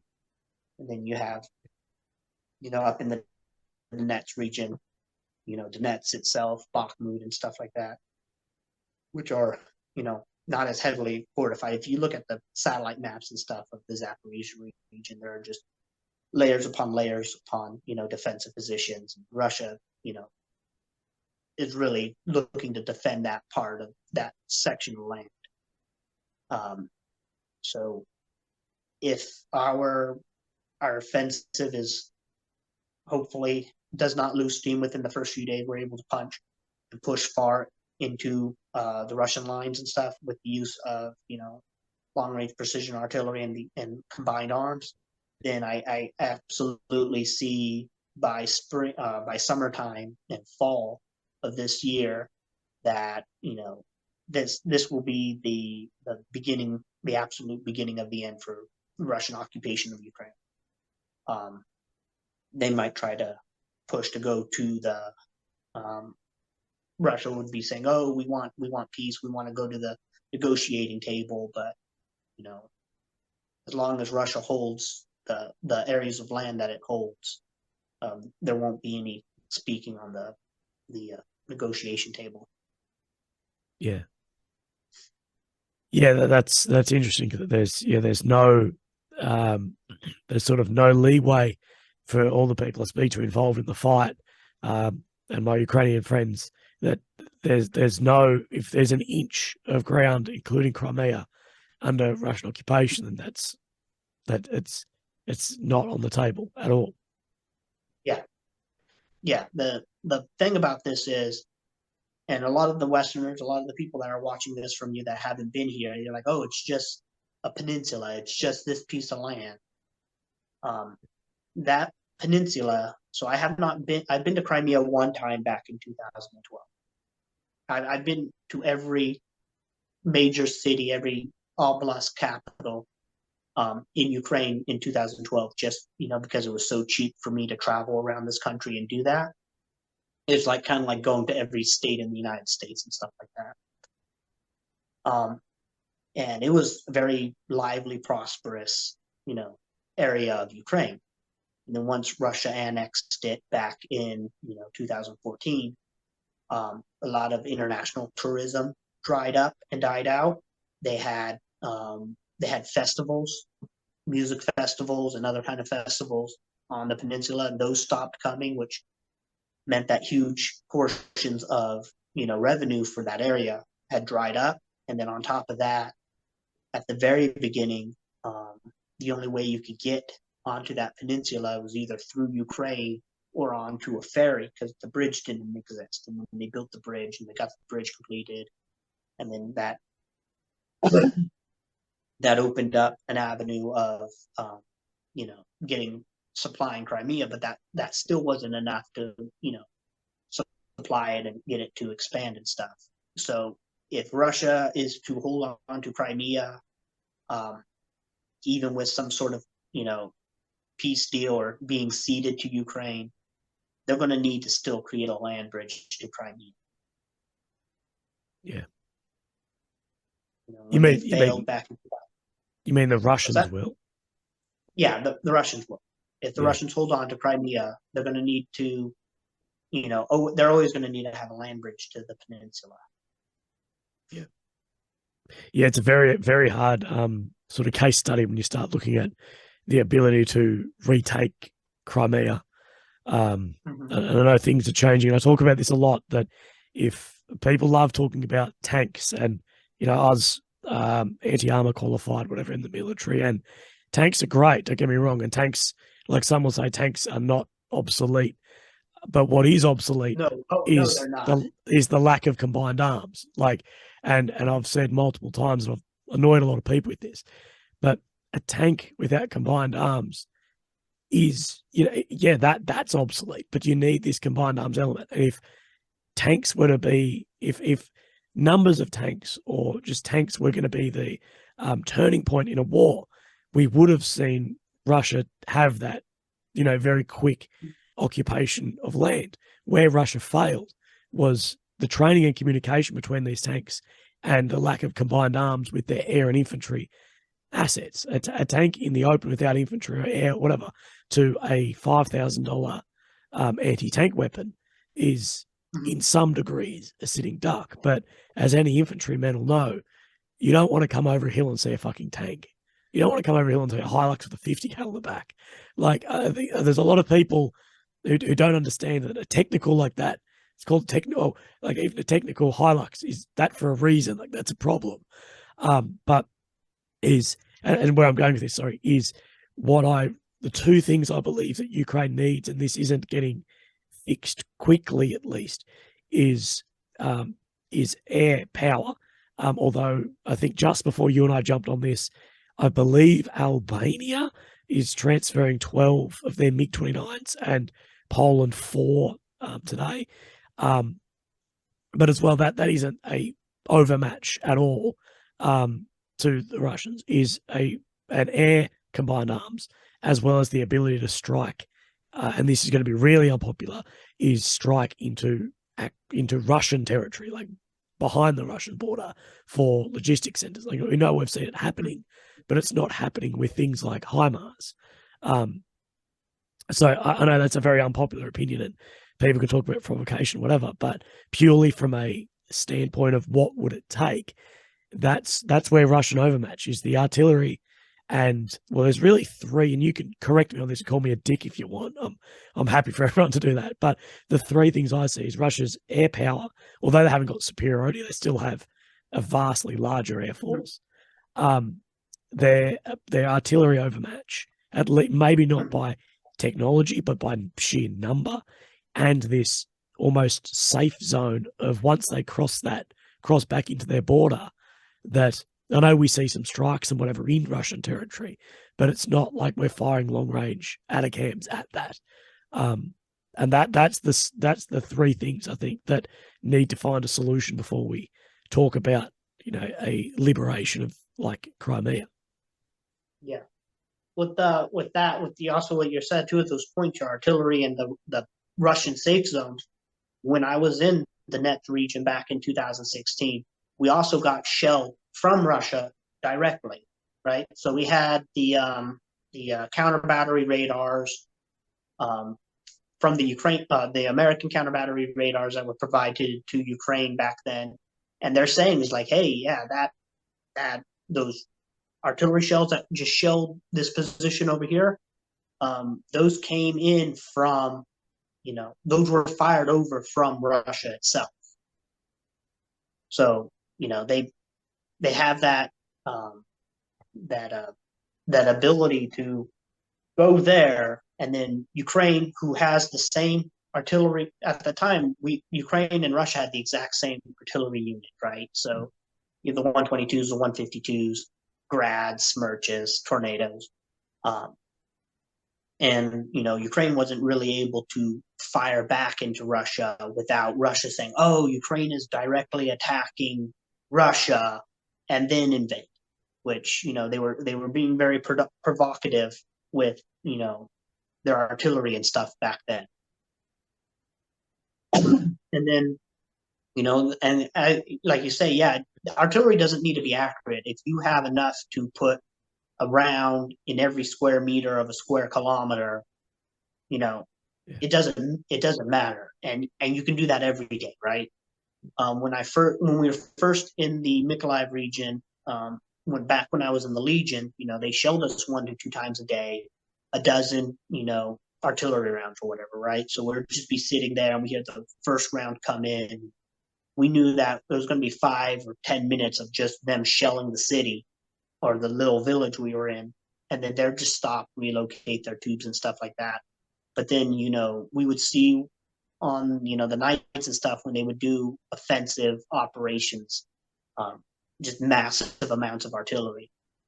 The first time I ever saw MRLS in action, it could have been a Russian Grad or a Smerch or something, was in a field maybe 2 kilometers away from my observation post, and that whole thing just lit up from, all the explosions from the MRLS. And you could hear them just flying in. And yeah, if we can, and the HIMARS were doing some good work. On my Instagram, you see that one piece of silver shrapnel that I have. That was taken out of one of my missions when we were here in the Mykolaiv region, when we came back. So I left I was in the Mykolaiv region. I left, went back to Kiev to cancel my contract in the Legion and then to join the Ukrainian army directly. And when we went to, and then we came back to the Mykolaiv region, and, we went on a mission. This was right after the HIMARS started doing work in the, on the ammo depots and stuff like that. When they first came in here, within like the first week or so, just millions of tons of Russian ordnance just exploded and stuff. That when I saw that shrapnel on the ground, I immediately understood what had happened. It's, Russia did not have ammunition, that they could push there, so they made all these shells, and without painting them, sent them to the front line, because they're going to get fired off within a few days of being shipped out there anyway. So they don't need the shells to be protected against corrosion and rust. You know, and we hear the radio communications and stuff like that. We see directly the lack of Russia's ability to engage us with, certain artillery components. So a lot of our, missions themselves, we've done some missions where they haven't interacted artillery on us at all. Like we could, conduct the mission on how we would like to conduct the mission, and we're not interrupted by artillery. And then there'd be a mission or two where they would, have some artillery fire on us, but it's not a lot. It's a dozen rounds, 5-6 rounds, and then that's all they can spare to fire at us. So, I mean, they're getting whittled down in terms, and this is also at the time, Bakhmut's still raging on. So, the artillery shells are going up there to, level the city, and where we're located, we're still doing our missions, and they're not able to, dedicate vast amounts of artillery. Like before, they would just, shell that area for like an hour straight of just artillery. We wouldn't be able to do any. We wouldn't be able to maneuver or anything as we would from before. Yeah, it's looking like artillery is going to be, I guess, the crunch point on this conflict, as that it is known and it's clear that the West is at least getting low on 155s and having to restart up more production of 155 mil artillery, and there's no real good grasp on Russian stores. Like people will say there's this and say there's that, but it's so hard to know what's right, what's wrong. And if you ask me, and I'm happy to be wrong on this, but it's just, I think this is just going to grind of a war of attrition of who can maintain shells and who can maintain bodies at the front. Yeah, the first person who can't do an absolute effect, and don't get me wrong, Ukraine is still firing a volume of fire at Russia, but they have to be more strategic where they fire, right? So we've been in firefights and stuff in the trenches where we've received no artillery support. The Russians had artillery support, but we're having to cut them down with small arms and heavy machine guns and stuff like that. But they're not, where we're not able to call in artillery. Like if I was still in the U.S. Army with what they were doing, that would have been a perfect opportunity to have that location, they're all pre-sighted in and stuff, but like, hey, start putting some 155 on this tree line, or put some 155 over here, and then have them, drop some ordnance on top of these guys as, we're defending this position, or we're about to assault this position. But the moment that a side can't adequately put artillery into battle, it's going to be the end for that area, that battle, that fight. I said you've mentioned you've had a little bit to do with like some POWs. How has that interaction been between, like, face to face with a Russian soldier who's now not a combatant? And is there any like almost sympathy there for what these guys have been put into? I really feel sorry for them, right? Because at the very beginning, the very first group of POWs I ever came in contact with were these 3 Russian guys, and they were 20s. They were in their 20s. They were actual Russians from, they weren't pro-Russian Ukrainians or anything else like that. They were the actual, from places in Russia. And it was really sad because they actually got abandoned by their chain of command when the lines collapsed. When this is back when I was in the Legion, the Ukrainians and the Belarusians on the pro-Ukrainian Belarusians, they were able to overwhelm some Russian defensive positions. Those collapsed. The Russians retreated, and these three kids got left behind. And you look at them, and it's just like some of them are really brainwashed with they're expecting us to be Nazis, and they're expecting us to have the red and swastika flags hanging around in our bases, and they're expecting us to be all these monsters that they portray us to be in Russian media, and then they're generally surprised that this happens. The two POWs that we took, the only time I ever interacted with them was in that village right before I destroyed that tank turret, and they were absolutely surprised that we had showed up. And mind you, these two guys were in a house who had fields of fire at the avenues that we were approaching from, right? So if one dude was awake and looking out that window, he could have manned a machine gun and could have started cutting us down as we approached the village. And we put 3 teams of guys into this village, into the small outskirts of this village, and they were surprised, nevertheless. But then at the same time, it's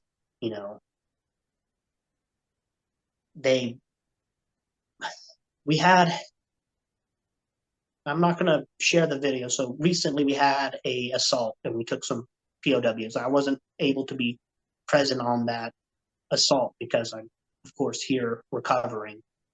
And one of the guys, told one of our other guys, he's in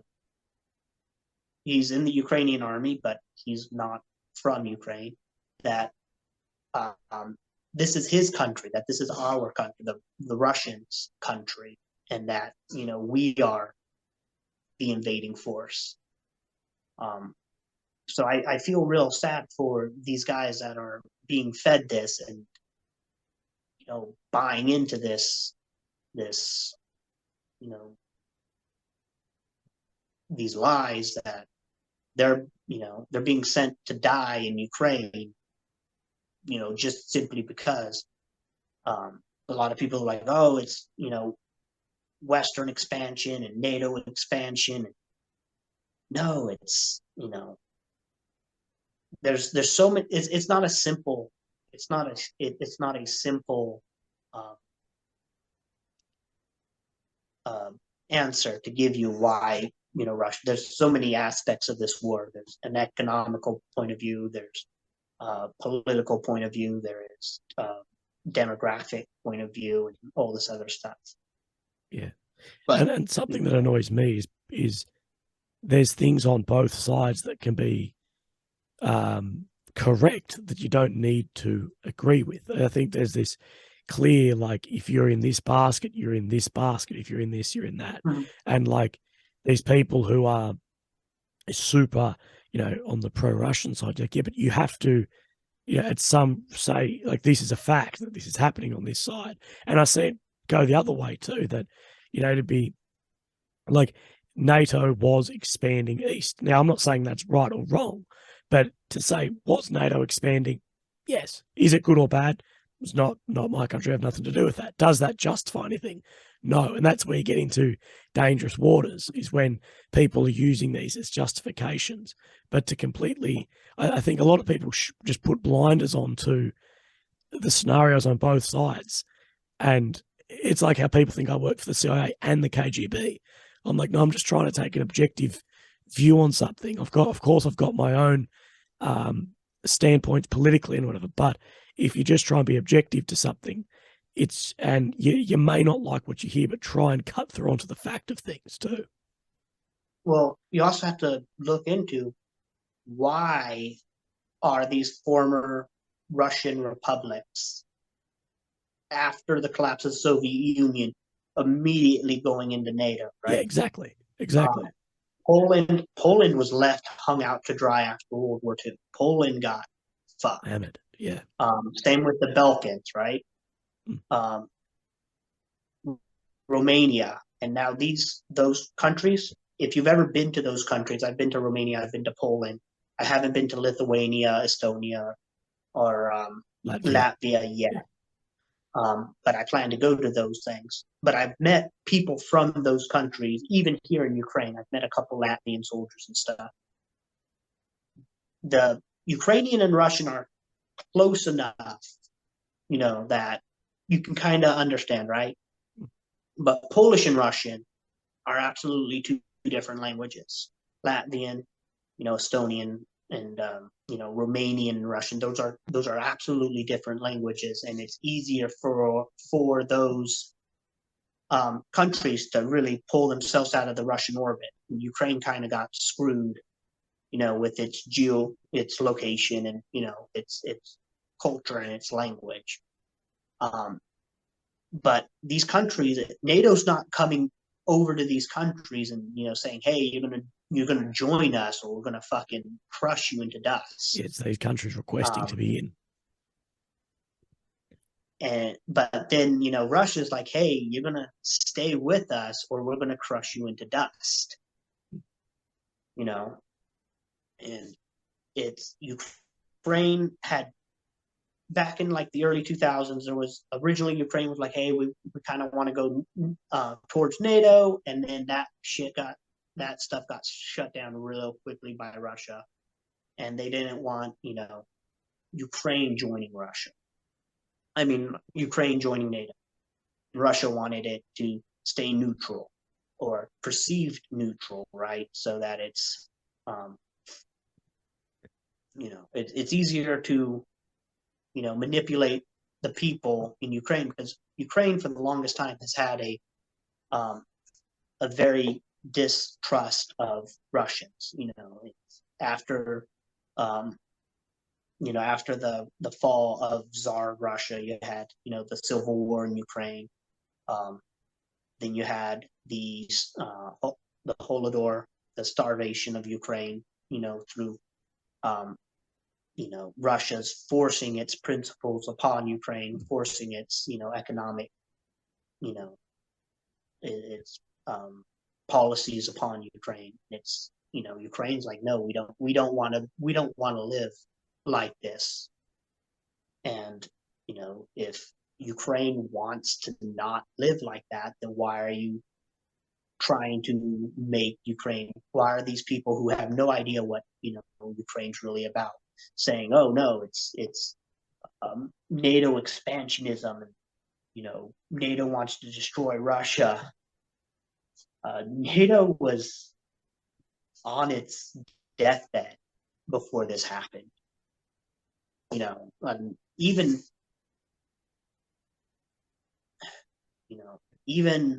I was, once Trump got in, had this whole thing about NATO. I was like, fuck, America might just leave NATO.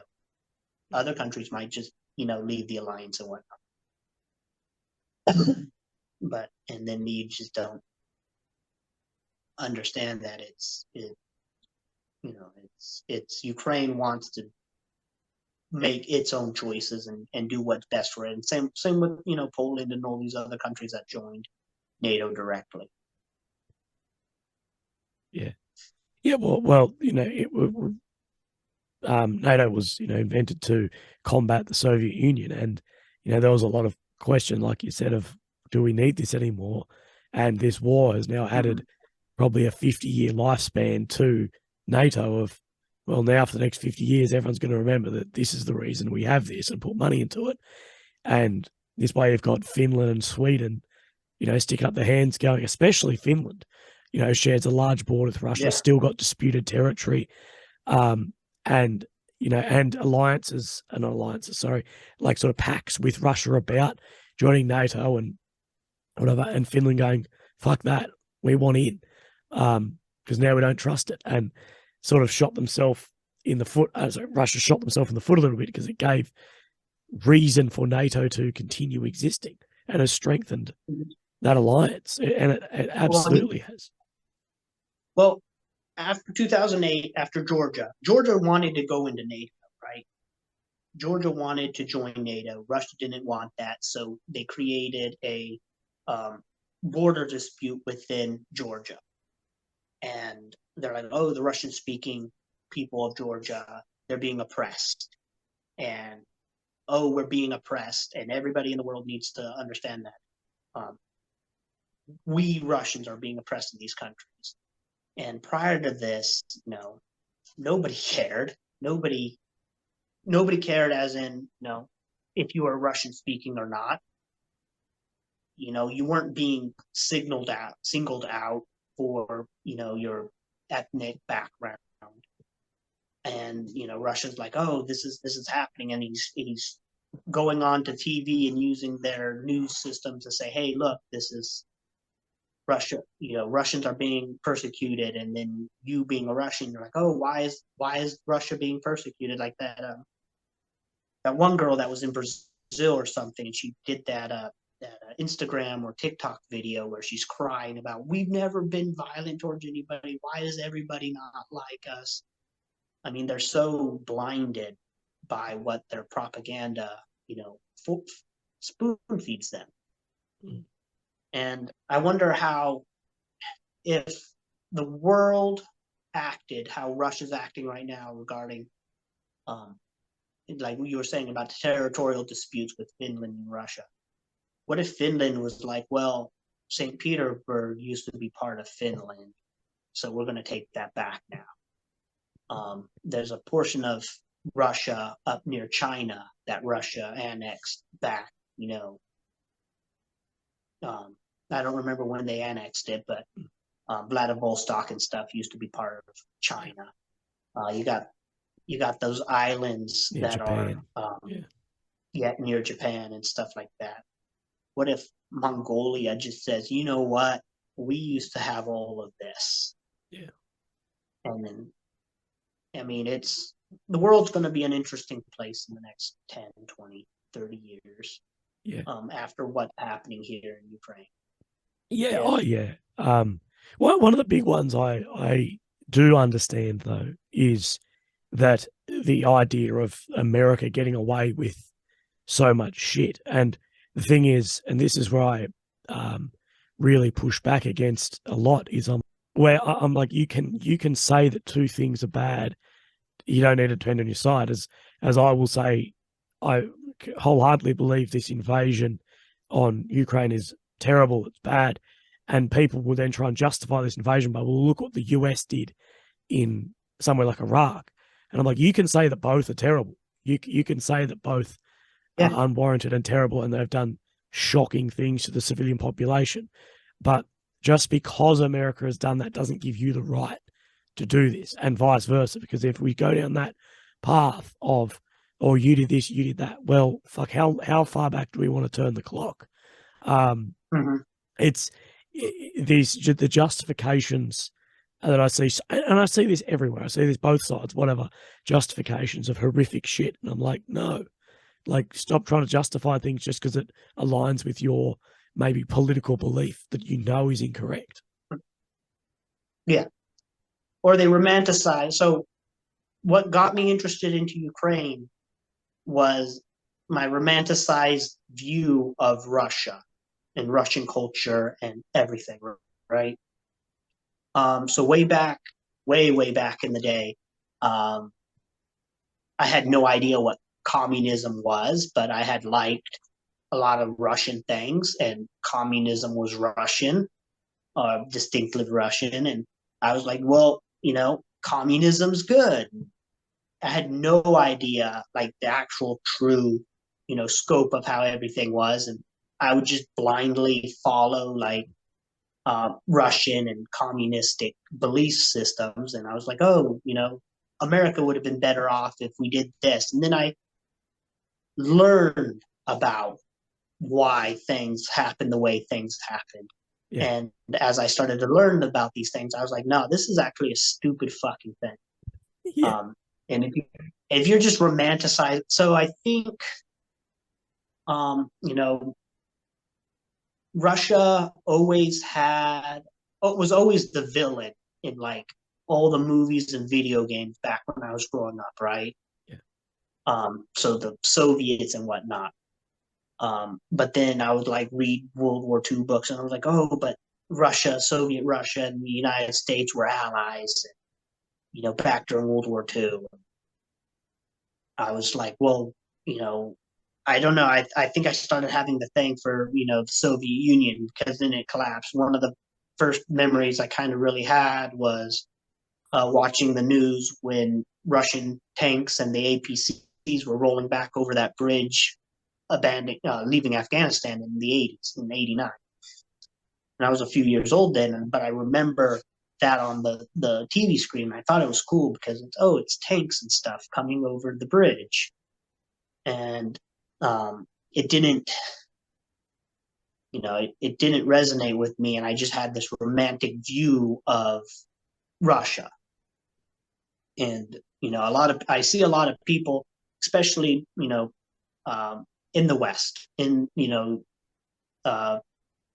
the pro-Russians that are living in the rest, who've never been to Russia, who's never been to Ukraine, but has some romanticized view of how Russia is, and they're like, oh well, they should be able to do this because this is their backyard, and U.S. was doing this in Nicaragua, all these other South American countries and Cuba and stuff like that because it was their backyard.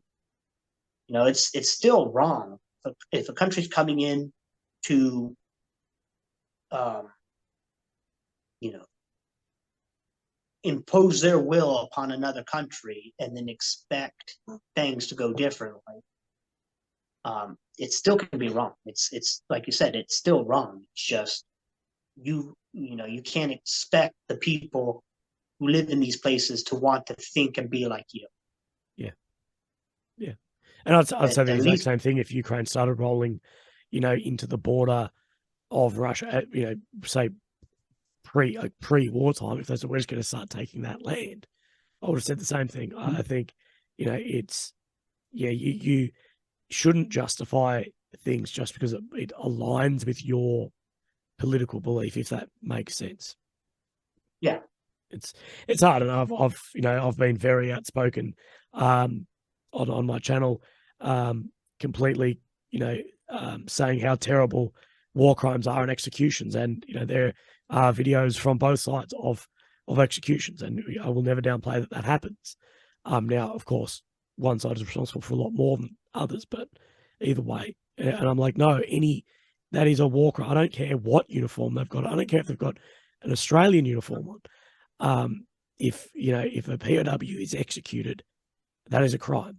I don't care what happens. There are rules we abide by, and that's just how it goes. And just because you agree with one side doesn't give anyone the right to start executing people, start hitting civilian targets, blah blah blah. Yeah. And people just put these blinkers on and completely zone out to any fact of, hey, this is not good. I don't care if you don't like this side, it doesn't mean that that's right. What is it that you think most people, you've been in Ukraine since 2008, and what do you think most people get wrong about Ukraine as far as, if you look at the more pro-Russian side, and sometimes even the central side of, it's full of Nazis and nationalists, and there were Russian ethnic people being discriminated against from these groups. What is your take on that over a 15-year history, both pre and post Maidan, as well as the invasions? The first one is absolutely the Nazism, right? That it's a Nazi-run government. It's a Nazi-run this. And that was really to put a symbol. Putin needed to separate his country from Ukraine, and it was like 1 in 3 or so Ukrainians or Russians have relatives across the lines and whatnot, and almost all of my friends have friends or family that are in Russia, and he needed some powerful symbolism in order to, show it's like, hey, these people, they're all bad people. The Ukrainians are Nazis, and we need to fight against these people in order to preserve Russia. And he needed that amount of propaganda. One of my friends, while being bombed in Kiev, while escaping with his family, called his mom in Russia. And she's like, no, that's not true. That's not correct. They're only attacking the Nazi forces. They're not bombing the civilians. And he's like, Mom, I'm literally driving away from, a building that was just hit by Russian ordnance. And there's a lot of these people, they're just so blinded by, this Nazism, this Nazi ideology, right? And every country has these national fascists that live in their country, that they're so absorbed in nationalism of their country. Russia is to United States, Mexico. There was all these countries. Probably not as much in Canada. You see them everywhere, but they're a small minority of the population, but they get blown out of proportion, especially with the media. That's like, oh, the sensational story of these Nazis, these fascists, these nationalists here, because it's interesting to other people. So it's that there's not huge, there's no Nazi banners, there's no swastikas, on the streets or anything, unless it was some spray painted swastika that some kid put there because he thinks he was being cool. There's not. There was. Russia likes to use the whole excuse that Ukrainians were bombing the Donetsk region, the Luhansk region for the last 8 years, killing thousands upon thousands of civilians, and that there were mass graves in the eastern part of the Donetsk region and stuff. And people are eating this up, but they're not asking, where's the photos, where's the videos, right? I can go on, right now, like half a dozen Telegram channels. I can just send you gigabytes of photos and videos of atrocities that Russians have been committing against Ukrainians. Bombing houses, bombing civilians, shooting at civilians and stuff. And there's little to none of that on the Russian side, saying that Ukrainians were doing that to the people in Donetsk and Luhansk. And I got into an argument with, not even an argument, just one person had messaged me about, somebody had just called me. I was like, send me links to photos or videos of aftermaths of Ukrainian shelling of these peoples and stuff. And they're like, oh no, those are suppressed by Google and by YouTube and stuff, and they don't want those truths coming out. And I was like, well, you mean it's Russia's this massive country with this massive telecommunications network. I'm certain that if these were really happening at the scale that you're claiming they're happening, that they would be posting these up everywhere, but they can't. Another one was the Thankyou ballistic missile that allegedly landed in Donetsk and killed like 23 people, but was still intercepted. And it's showing like the devastation, and it shows like part of the rocket that it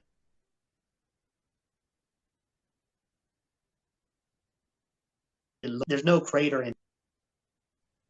Are you good? Yeah. Sorry about that. No, you're right. People constantly are calling me, and I'm constantly hanging up the phone because, You're a popular man. So you're saying about the yeah. Tocha 2 missile. Yeah, so it's showing like the burned out cars and then like the blurred bodies, with the blood and stuff, and they're all just on the ground. And the camera guy pans around, um, to look at another position. But if you just slow it down or pause it, all the windows across the street from where this missile allegedly struck were fine. And I was like, it's clearly staged propaganda that they're trying to influence, you know, and Yeah. they're pointing at other staged propaganda, saying trying to get people on board about. Um, Recently, they've been trying to say that this whole war is fake. Everything is fake here, and I'm getting posted in this. Like people are, adding me and adding my social media saying, yeah, and I bet, Nuck and Fut's Yuri is, fake too, because like they're on my side. They're just saying that, like, oh, this guy's saying this war's fake, this war's not really happening. And then they're saying, well, tell it to this guy because he's out there fighting it, and if this war's not really happening, then, kind of as like a cheeky joke towards these guys, sarcasm towards these guys. Yeah. Yeah, well, I know just from this conversation that there will be, I see it with a lot of my interviews, I'll see a clip taken out and posted in some like pro-Russian Telegram chat, and I'm like, oh, fuck, here we go. And it's easy to do, take people out of context, do whatever. And, it's the same. I remember hanging out with some of the guys in Kharkiv in, I want to say April time. And them joking around with each other of you're a Nazi, and it was obviously joking, but I'm like, and that was in the video because I thought people would see these guys literally joking to each other of you're the Nazi, you're the Nazi, like, and it got shared around of like, oh, see that, and I'm like, oh fuck, and it's so easy to take things out of context, and there is absolute propaganda on both sides of this, and journalists on both sides of this who completely ignore facts and reality of some situations too, and that's so difficult. It is so difficult to cut through the weeds of what is right and wrong, and that's why I really appreciate guys like yourself talking to me over a long period. Like this has been 2 hours, and breaking things down, talking to me. And the biggest thing I say to people is if you're gonna watch something like of mine, watch the whole thing, because there's bits you could take of me for 30 seconds or Yuri for 30 seconds or anyone and paint them as, oh, look what he said about this, and you're like, no, like it's very easy to do that, but that's why I like to get the idea, because the whole reason I went to Ukraine in the beginning, man, was I had no idea of what was going on, and this was before the war. So I think I landed on the 1st or 2nd of February 22 because I knew something was boiling up there. And from, ex-army mates telling me stuff. And I was like, I don't have a stand on this. I do not have the information to say who's right or wrong. I have no idea. And that was my whole discovery of, filming and talking to people, whatever. And a lot of people get stuck in, if you give a platform to X person, a platform to this. And I'm like, at the end of the day, I'm trying to figure it out as I go as well, and people can learn with me. So I really want to thank you and people like yourself for, be willing to speak to me for a couple of hours and break things down, man. Yeah. Is there anything else you think that we've forgotten in this talk so far? I don't know. I mean, I probably, when you get this all edited up and, I see it, I'm probably like, oh crap, I forgot I was going to say something about this, or oh crap, I was going to say something about that. But, it's other than just, it's Ukraine's not ran by Nazis. Ukraine isn't, this isn't about Ukraine wanting to join NATO or threatening the security of Russia, or we're not the average Ukrainian citizen themselves, the person on the street, could care less what's going on in Russia, um, as long as it stayed in Russia. They didn't want, we didn't want to have war with Ukraine, and there was a before this war, while I was here. So I came here in 2015 was the first time I returned back to Ukraine, after the revolution, right? And then again in 2016. And then from 2016 to 2020, I spent the majority of my time in my workshop in California building my business. And then I returned at the end of 2020, just to be, back in Ukraine. And then I came back out here in 2021, and I stayed 4 months here in 2021, getting my business set up and starting to get an idea where I wanted to build my factory or rent a building for my factory. And at that time, the 2020 and 2021, it was already just kind of accepted by a lot of my friends and a lot of the people. Like before 15 and 16, they're like, oh, if Ukraine just let us have at it, we'd be able to push all the way back to the Russian border and push the Russians out of our country and stuff. That was the attitude that a lot of my friends had back in 2015 and 2016. But then in 2020, 2021, they're like, accepting the special, like, Transnistria. Like a lot of people didn't know about Transnistria until after the war in Ukraine, started. And then they started talking about it on the news. So I already knew about Transnistria, long before this, when I was living in Ukraine and stuff. And the places in Donetsk and Luhansk, those were already seen as a Transnistria-esque, status, right? And although they weren't agreeing with what had happened with Crimea, a lot of people, they had already just, said, hey, it's done. We want it back, but it's not going to come back, or it might not come back. And then the moment that first missile fell into Ukraine, on back in February last year, the entire the entire Ukrainian population just rallied around, Ukrainian identity, and it's like, no, we're going to take back all this territory. And for the first time, I've heard, like, I was always wanting to go back to Crimea. There were some friends of mine who were living in Crimea at before the war, or before the annexation, and they were always inviting me. It's like, hey, come back to our house, and it's beautiful. They live in a beautiful village near the sea, and it's really just amazing there. And I was only there for like one day, but I was like always like, hey, I'm gonna come back here. We're gonna spend all this time, like weeks here. And then now, they had left their house, they had come into Ukraine, and then now they're more energized and motivated that Ukraine could possibly retake Crimea. So if Russia did nothing for like the next 5 years, 10 years, it would have already been just removed from the consciousness of Ukraine. The special region. It would have been like the Donetsk and Luhansk special region, right? Just like Transnistria, and then Crimea would have just been more and more integrated into Russia.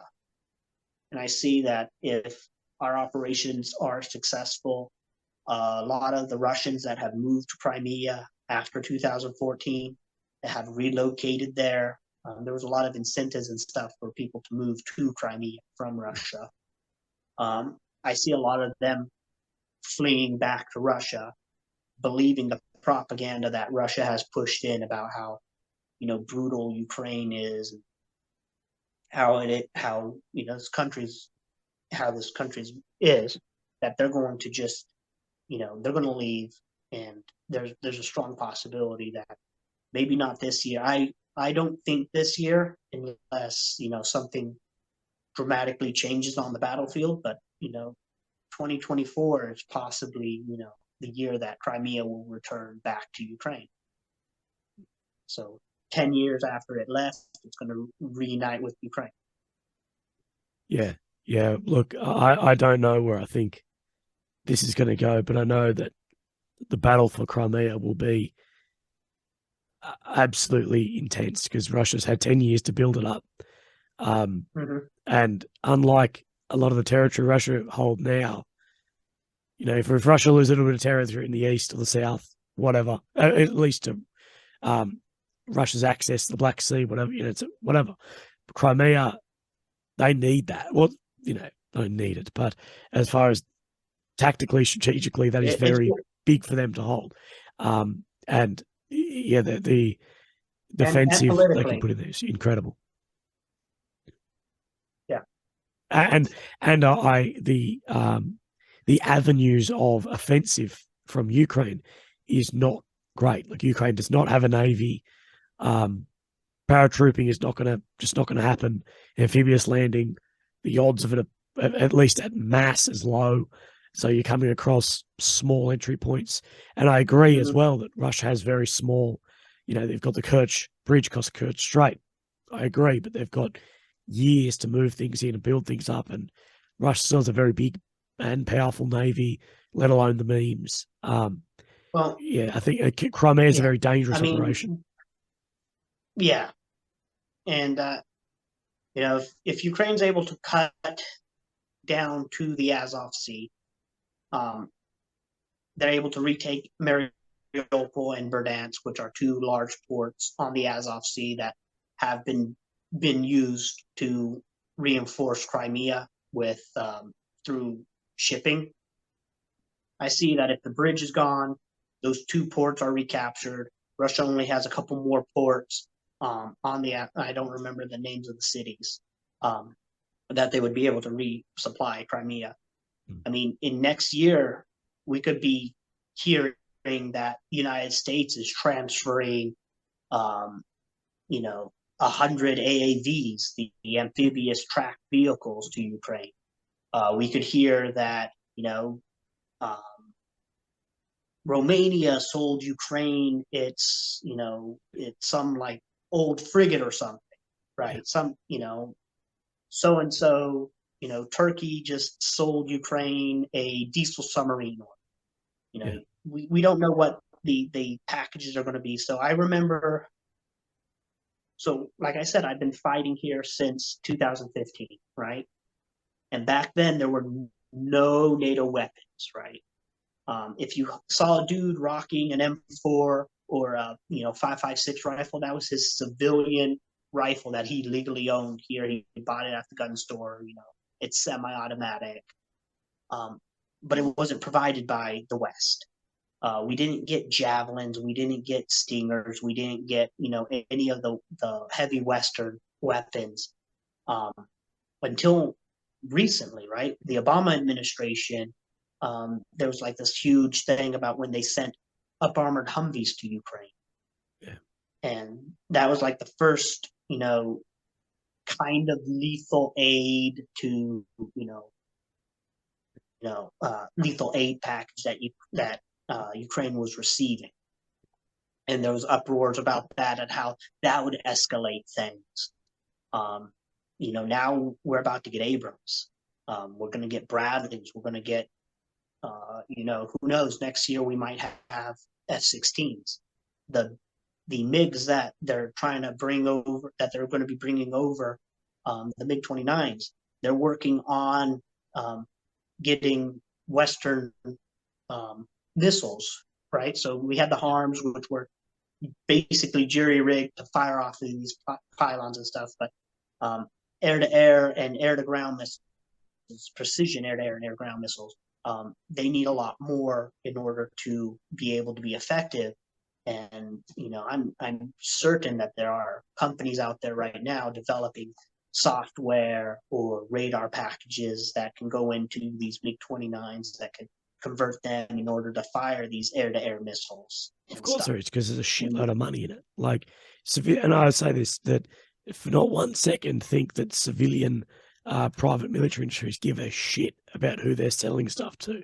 They're there for money. The individuals in those companies might care, but at the end of the day, other than sanctions for them, they'll sell to whoever's fucking buying. And there's, the Ukraine war is the biggest thing happening at the moment. And if a company can win a contract to rig a MiG-29 that's going into Ukraine to fire whatever missile, they know there's a big contract of money there. Those private industries will do it all day. So absolutely, there's companies who will look at doing that. Yeah, but then you also have to understand too that, like, let's say that same company, Russia's like, hey, we want to develop, a new way to fire this munition or something, right? That company could be offered 2 times that from Russia to develop a system for them. But the United States government can basically go in and say, hey, no, you can't do that. Like, absolutely. With my manufacturing company, a lot of the things that I manufactured were gun parts and gun accessories and weapon components. And I would do a lot of that work, but I wouldn't be able just to sell that off to some other country. Even just the blueprints and the designs, fall under, the ITAR and other regulations. So it's not always about the money. That these companies aren't going to be able to like say, hey, we see this war, we're going to make, a bunch of money off of this war. It's going to be, what the governments and view and say, hey, they can or cannot. Yeah. So they just don't have, the permission to go out and do these things. Oh no, but if they can approach the US government and go, hey, look, you're in support of these MiG-29s being transferred, we can adapt, whatever, then the money's there for that stuff. Yeah. Oh, absolutely. But it was only until 2019 or 20 that the French was still, helping supply Russia with thermal optics, things like this. It's so difficult. And then you get into the whole China thing, and that opens a whole kettle of fish. But it's hard. But where we see this go, I don't know. And as far as we've got, with elections in the next 18 months as well, things get difficult quickly, and public interest, and I guess how much can a country take? Like, how much can Russia or Ukraine take before there are different shifts set? And people will jump on this, and I can't wait for this to be cut out. I think the one clever thing that Putin did do is call it a special operation, because at least a special operation almost gave him a back out, that he could say, yep, the special operation's complete and we're returning. Where if it was a declared war and it was a war of conquer, then that doesn't stop until you reach that Moldovan, Romania, Polish border. But at least a special operation in the wording gives some level of out. And could it get in the next couple of years so bad that is, no, the operation was only ever to capture or we've killed all the Nazis and we're coming out, because it was only a special operation. It was never to conquer that country. Now we all know what it is, but I think the wording in that may give an out to the average civilian in Russia, maybe, and maintain support there for the Kremlin, and maybe be able to give an out where it won't be a catastrophic failure. I don't know. Yeah, I mean, it's not as a simple answer as that either. No, of course not. It's going to be other things like, again, huge Ukrainian and Russian populations are intermixed with Russia and stuff, and if he's like, oh, we're going to war against Ukraine, and they're like, well, what do you mean? Why? It's my mother, my sister, my brother, my cousins, they live, in Ukraine. And I think he would have had a lot more pushback. Like, he's very calculating. Putin is very calculating in some aspects, and then is overconfident in other aspects. You know, and I mean, this past year has just shown exactly what that is, right? So he's not clearly defining. So Ukraine has a clear definition of what they want. They want to stop Russian aggression. They want to push Russia out of our territory, and they want to secure our territory against further Russian aggression. Russia is like, well, we're going in there to denazify, demilitarize Ukraine, and they go into the north, they try to take Kiev, and they're like, oh well, that was all just a feint because the real battle's down here in the south, right? Tell that to the tens of thousands of Russians that had lost their lives when they were getting ambushed by partisans in the forest on the way to Kiev. And it was literally just a fucking crapshoot at the I've very been through beginning, those right? areas, man. It's fucking horrific, man. Like, and I say this all the time that people. I was in Kharkiv after the offensive and the thing, and I'm like, I don't care. I don't care how hard you think you are. You see this many dead young guys in the crowd. It's fucking rough. I don't care what uniform they're in. That's fucking rough. Mm-hmm. And then they're like, they can move their goal. They can constantly just shift their goalpost around, right? So let's say Bakhmut, for whatever reason, next week we're still talking about them trying to encircle it, right? And then Russia leaves, right? They stop the assault on Bakhmut. They stabilize some positions, and then I guarantee you, the news is going to say, oh, we were only there to bleed out the Ukrainians and establish a more defensive position around Bakhmut, right? Yeah. And all the pro-Russians are going to lap this up. They're like, oh, see, what we weren't trying to take the city.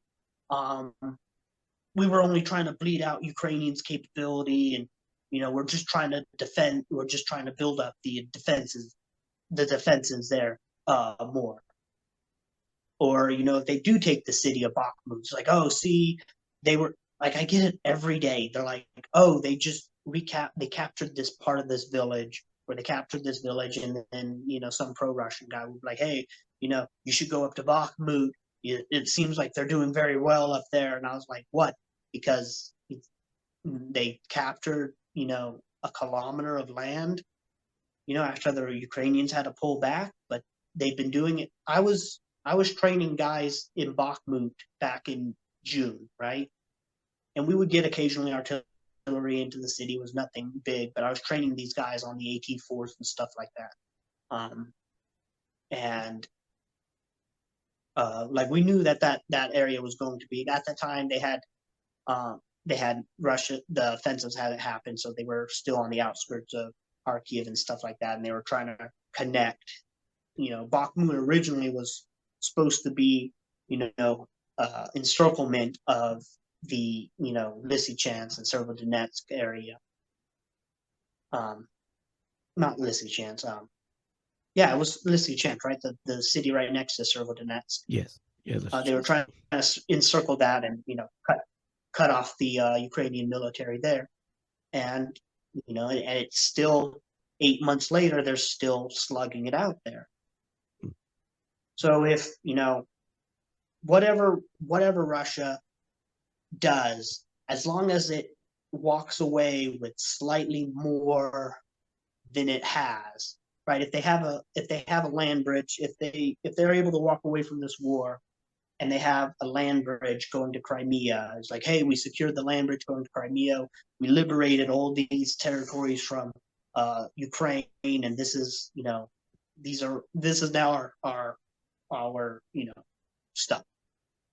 But they're going to spin it any way they can up until it's I really want to see what the propagandists will say after, if Ukraine retakes Donetsk, Luhansk, and Crimea.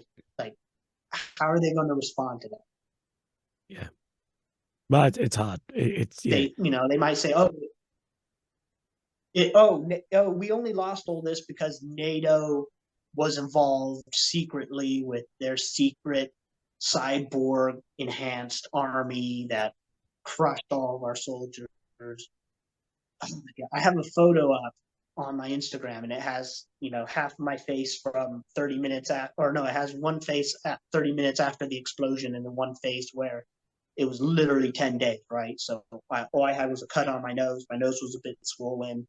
I had a cut up here on my forehead and stuff like that. And, after I had showered and washed off all that blood, I didn't look too bad, in terms of the injuries I had suffered. I was a bit puffy in the face from the swelling. And, I had made the joke about the super soldier serum, because that's another talking point on the, Russian thing. It's like, oh, we're not doing good because they got super soldiers, or they got cyborgs, or they got the village we assaulted, where we walked up to the village in the early morning. We took the two guys, we destroyed the tank, we killed a few Russians inside that firefight before we left, right? They thought that we had tunneled into the village. The nearest Ukrainian village is 4 kilometers away, and this is in August, right? And Russia actually had that village up until like about a month or so, and the Ukrainian army was able to push the Russians out of that village, and you could see a couple of destroyed Russian tanks still in that village. It was a VDV unit that was in charge of that area. They thought that Ukraine had spent that month tunneling into the village that they were occupying, and they were, for several days after that assault, they were at manning positions and stuff at 50% or whatever guard duties, or half the guys are awake on guard and the other half are sleeping or doing whatever. And they were like that for several days. And the people in the village, because they're still elderly that refused to leave the village for one reason or another, they were telling us after we had liberated that village, after we had after that village was finally liberated, and they're telling us that, yeah, they were all paranoid that you guys were coming up out of the ground, and they were telling everybody else that there's a tunnel somewhere, and they were trying to find the tunnel entrance. And we're like, no, you guys just suck that much. Like, when we walked into the village, we were coming in through the fog, and then we had reached the edge of the village, and we came up around this. There was some trees and stuff, and when we came up around it, like, we see this tank, and the barrel's pointed downward, right? And there's a house right next to it. And I look at one of the other guys that was with me on the team, and I was like, if I was a machine gunner, I'd be in that house right now. So, as we're walking forward, we have our weapons raised up, pointing at the window of that house, in case we start seeing muzzle flashes, then we can start returning fire. And, not just like walk into the village with our weapons down and stuff. And when we got in there, we found the two dudes just asleep. Another mission that we had, this was the last mission that I was on foot before I was transferred over to the Humvees. We needed to take out a Hornet missile system, Hornet missile launcher that was inside one of the villages. And this was the day before the offensive in Mykolaiv happened. So this was late August. And we get into the village, and we find out where the Hornet missile is. And so we get there, we see the Hornet missile system and stuff like that, but we don't see the crew.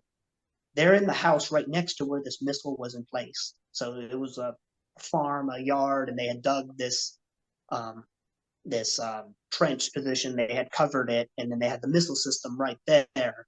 And then I guess it would bring it up or something when they needed to deploy it. But it overwatched the field. Like, it had a very clear, it was a very good position where they had put it to, overwatch the field. But then it was also covered to make sure that we couldn't take it out with drones or a grenade or anything.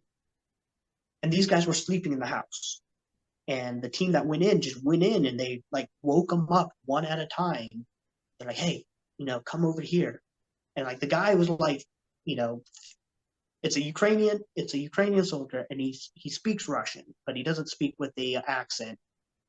And he goes and he wakes this Russian up, and they take him into the other room.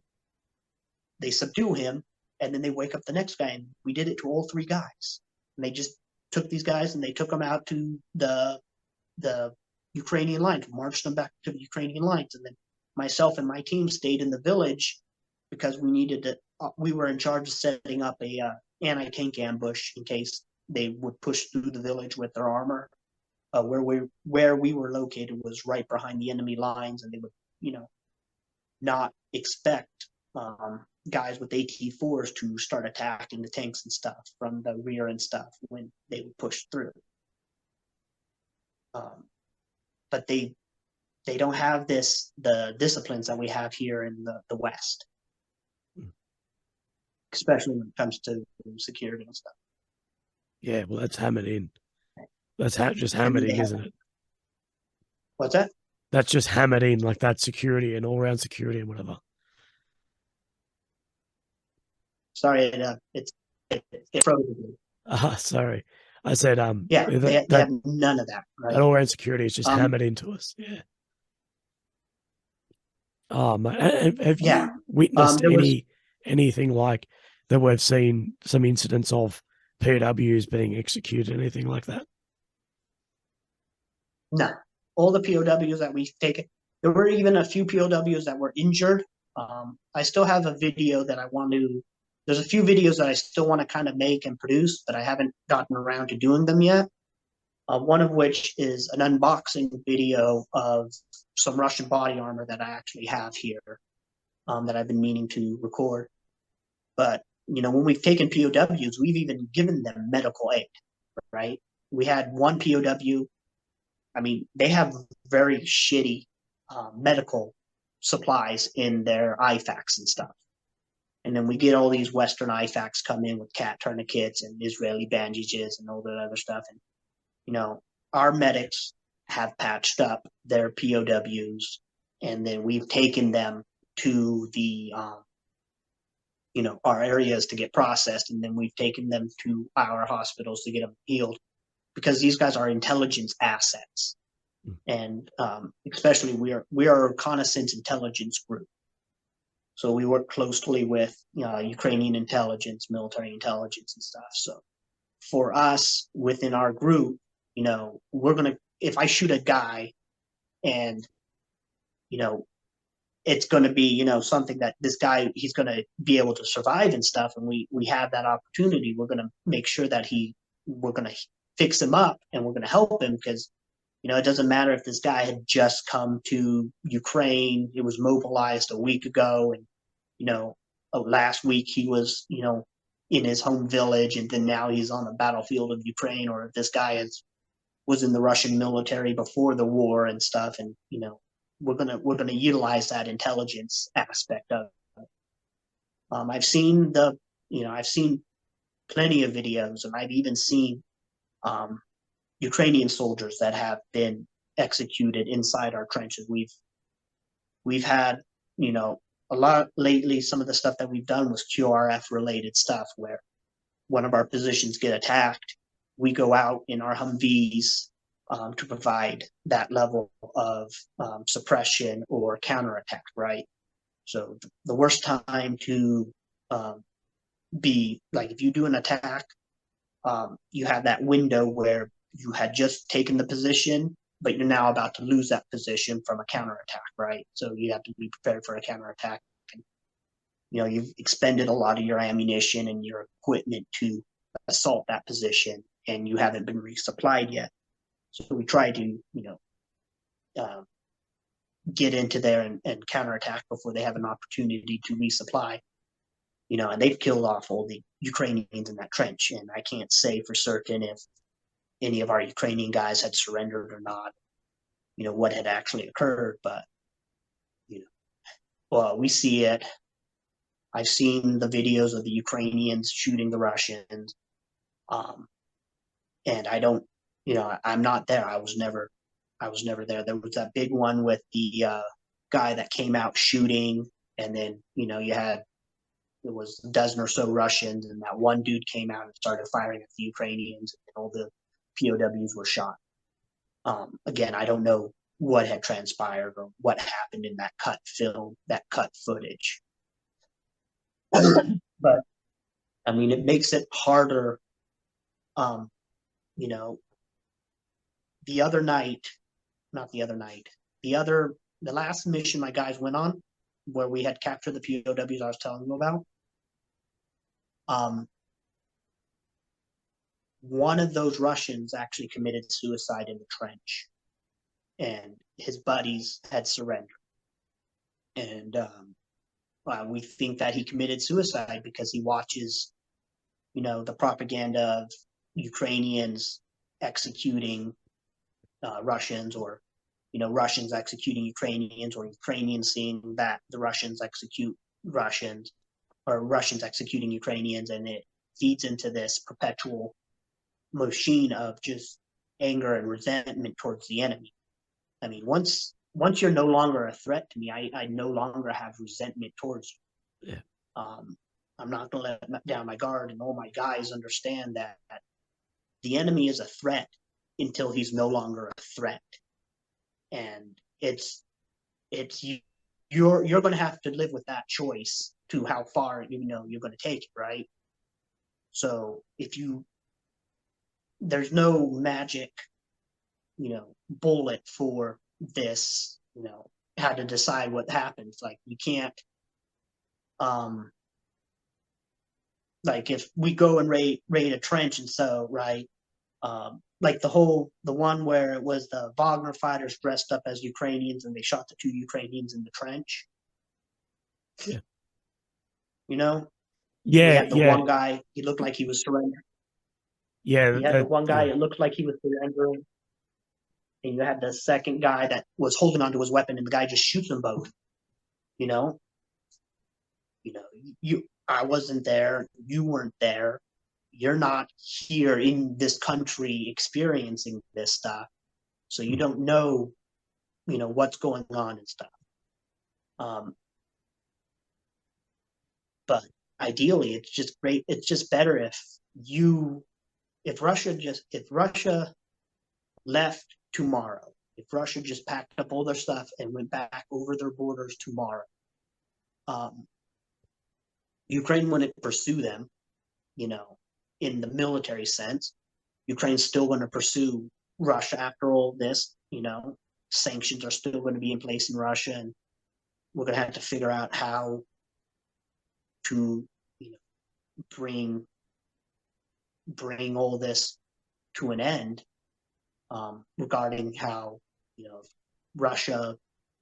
if Russia loses in Ukraine, how Ukraine's not going to march on Moscow. I mean, There's a lot of Ukrainians and pro-Ukrainians and super pro-Ukrainians saying that, we should be in Moscow after this. That's not a reality. No. You can't expect that. Man, I kind of got on a little bit of a rant. No, you're right. Yeah, the POWs, yes, I've seen the videos of Russians shooting Ukrainians, Ukrainians shooting Russians. Those things just kind of play into each other, right? So you see a video like that happen up, the guy gets all pissed off because it's our country, it's our thing, and they commit an atrocity, and then the Russians use that on their state media. It's like, look at all these atrocities, and they don't want to take, if they show it's like, well, maybe we did do, Russia's been doing atrocities since day one of this. Yeah. It's a hard one, mate, to try and report on this daily and sort of wade through the weeds of what's right, what's wrong, and you'll see that video where the 2 guys are in the sort of dugout, and the soldier runs up, goes to grab his weapon and shoots them. The amount of conspiracies around, no, they're Russians in Ukrainian uniform, or they're Wagner guys in Russian uniform and this, and I'm just like, I don't fucking know. I'll like it's so Yeah. hard with and there's no, I just bring that up as a case, but there's so many of these cases. And I copped a lot of flack online yesterday for there was a Russian Su aircraft shot down over Bakhmut, and you can see a canopy open up that he ejected. And I was like, look, a lot of people are going, oh, we should, it's a pity this guy didn't die. And I'm like, at the end of the day, once a pilot's out of that aircraft, they're now not a combatant unless they pick up a gun, but he's not going to. And I said, 9 out of 10 ejections are so violent that you'll never fly again. Mm-hmm. That guy's now like whatever, backload him somewhere, and he's probably fucked his back. Like, you shouldn't then be like, let's murder this guy. Like, come on.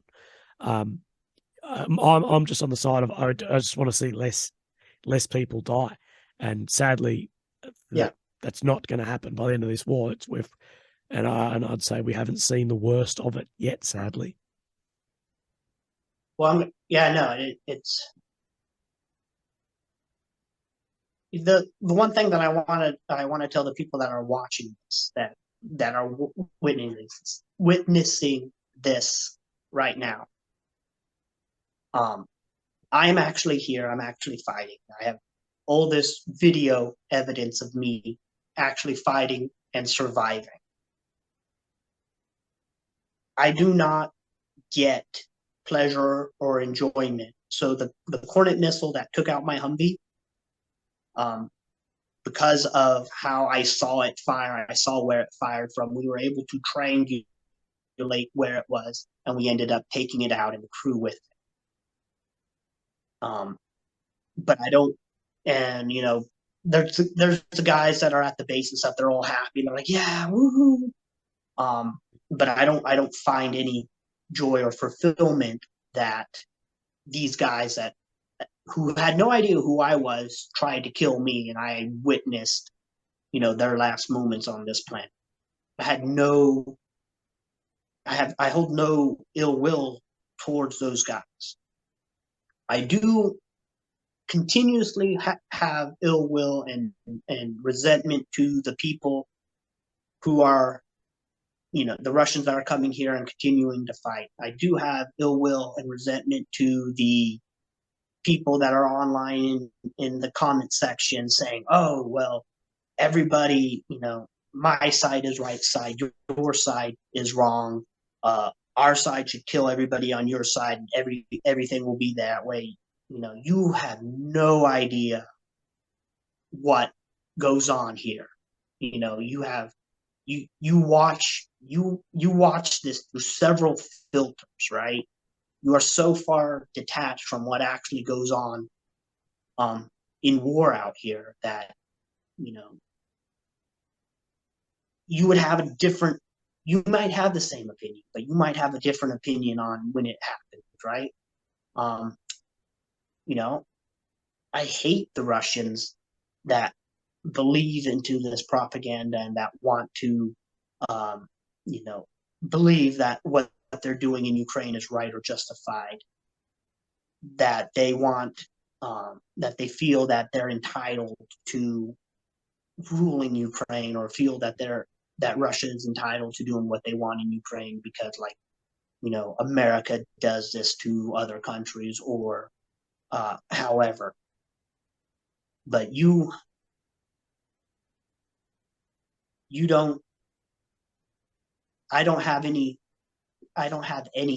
resentment towards the guys that we capture. Once they're no longer a combatant, once they're no longer able to actively fight me, I no longer have, even fighting them, I don't have this need or bloodlust to kill them, right?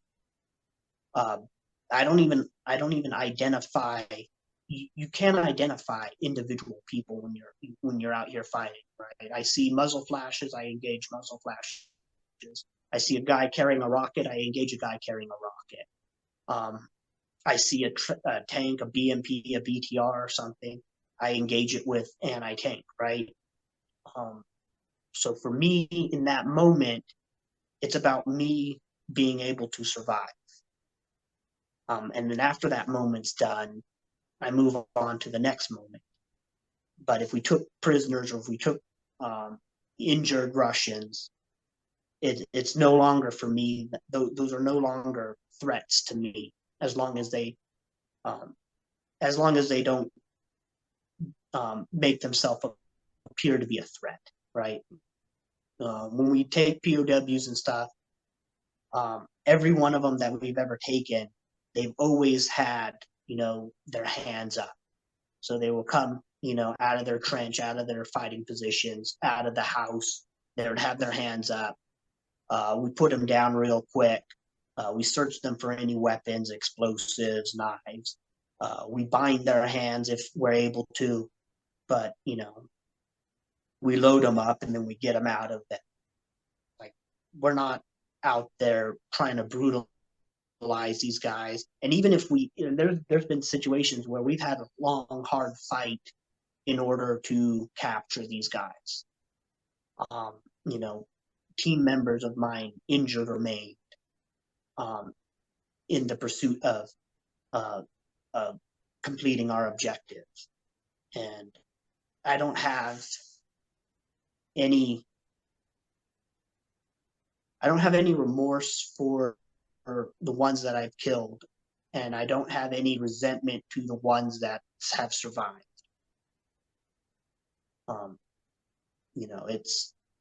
It upsets me when I see how callous everybody wants to be about people on the other side of this. Like, oh, well, they should kill them all. The same thing when I was back in 2001 after the 9/11, the Trade Center where it bombed and stuff. Everybody's like, oh, we should kill them all, blah, blah, blah. And I was like, no, that's a horrible mentality to allow yourself to become. Yeah, I mean, after this war is done, I mean, because it's going to end. It's yeah. I mean, even if it becomes a North and South Korea-esque situation, right? For the most part, for the people of both Russia and Ukraine, it's going to end. It's going to be a it's not going to be what it is now. And I hope that day comes soon where it ends and I can just go back to working in my shop, spending time with my dogs, doing things. Like, the last year of my life has been solely focused on fighting this war in Ukraine. And I anticipate this year will be the same. And, I don't want to be here having to do this. I just want to be enjoying my life, doing the things that I like to do before this. Mate, you said it brilliantly. And I think after 3 hours, we might end it there. So unless there's anything else, but mate, thank you very much. You've given some amazing perspectives, information, and stories. I'll make sure your stuff's linked below. And yeah, mate, I really, really do appreciate it. Thank you. Yeah. All right. Yeah. I mean, I'm sorry. I didn't want you to think that I was like trying to avoid you or anything. It was just like literally every time that, like, I knew this was going to be a long thing, right? So I've done small interviews with people or whatever that were like, 15, 20 minutes, an hour long. But I knew ours was going to be long, and I wanted actual time where I could sit down and we could talk. Ideally, like right now, I'm in my apartment. I don't have Wi-Fi here constantly. So, I mean, who knows what the footage will show when things kind of freeze up and stuff. But no, mate, I really appreciate it. And my door's always open to you if you ever want to get on and talk about something over. I don't care if it's 15 minutes or 5 hours. I don't care. And same goes out to your guys. It's always open up to people to get a viewpoint on it. And And I think a lot of people are influenced, including myself, by these, because it's very easy to get trapped in a hole and a way of thinking. And even as I'm speaking to you, I've been taking, if I'm looking down not on the phone, I'm taking notes on things, because that influences how I think about things, how I see it. And, getting information from guys like yourself is invaluable, to know or have a better understanding, not to know, but have a better understanding of what's going on. So Yeah. I really appreciate that. And probably one last parting thing is that I wanted to say is, like, I appreciate all the support from everybody around the world that they've been giving, either me directly, to Ukraine. It means a lot, right? And and I really appreciate it. And those guys that, like, I appreciate people who have different points of views on topics, especially if I'm passionate about this topic, such as Ukraine. But I want them to, before you just start spewing whatever your talking head says or whatever, actually do the research, look underneath, behind, what they're saying. Before you just start to mindlessly spew, oh, well, this is that so and so said this, so this is what I'm going to constantly repeat. And, hopefully you will be able to come out of, what you're being programmed to believe, and see how things are actually different than what you think. For sure. Right. Well, mate, thank you very much. We'll keep in touch, and if I can, make sure you look after yourself and your guys out there, man. Oh yeah, definitely. I appreciate it, man. No, Well, for sure. you have a Well, good one. bro, I'll see you soon. And as always, this would be far better face to face over a beer, and hopefully that'll happen in the near future. Yeah, yeah. Okay. Well, mate, Well, thank you very hopefully. much. Well, bye. Okay, bye bye, mate. Yeah, no problem.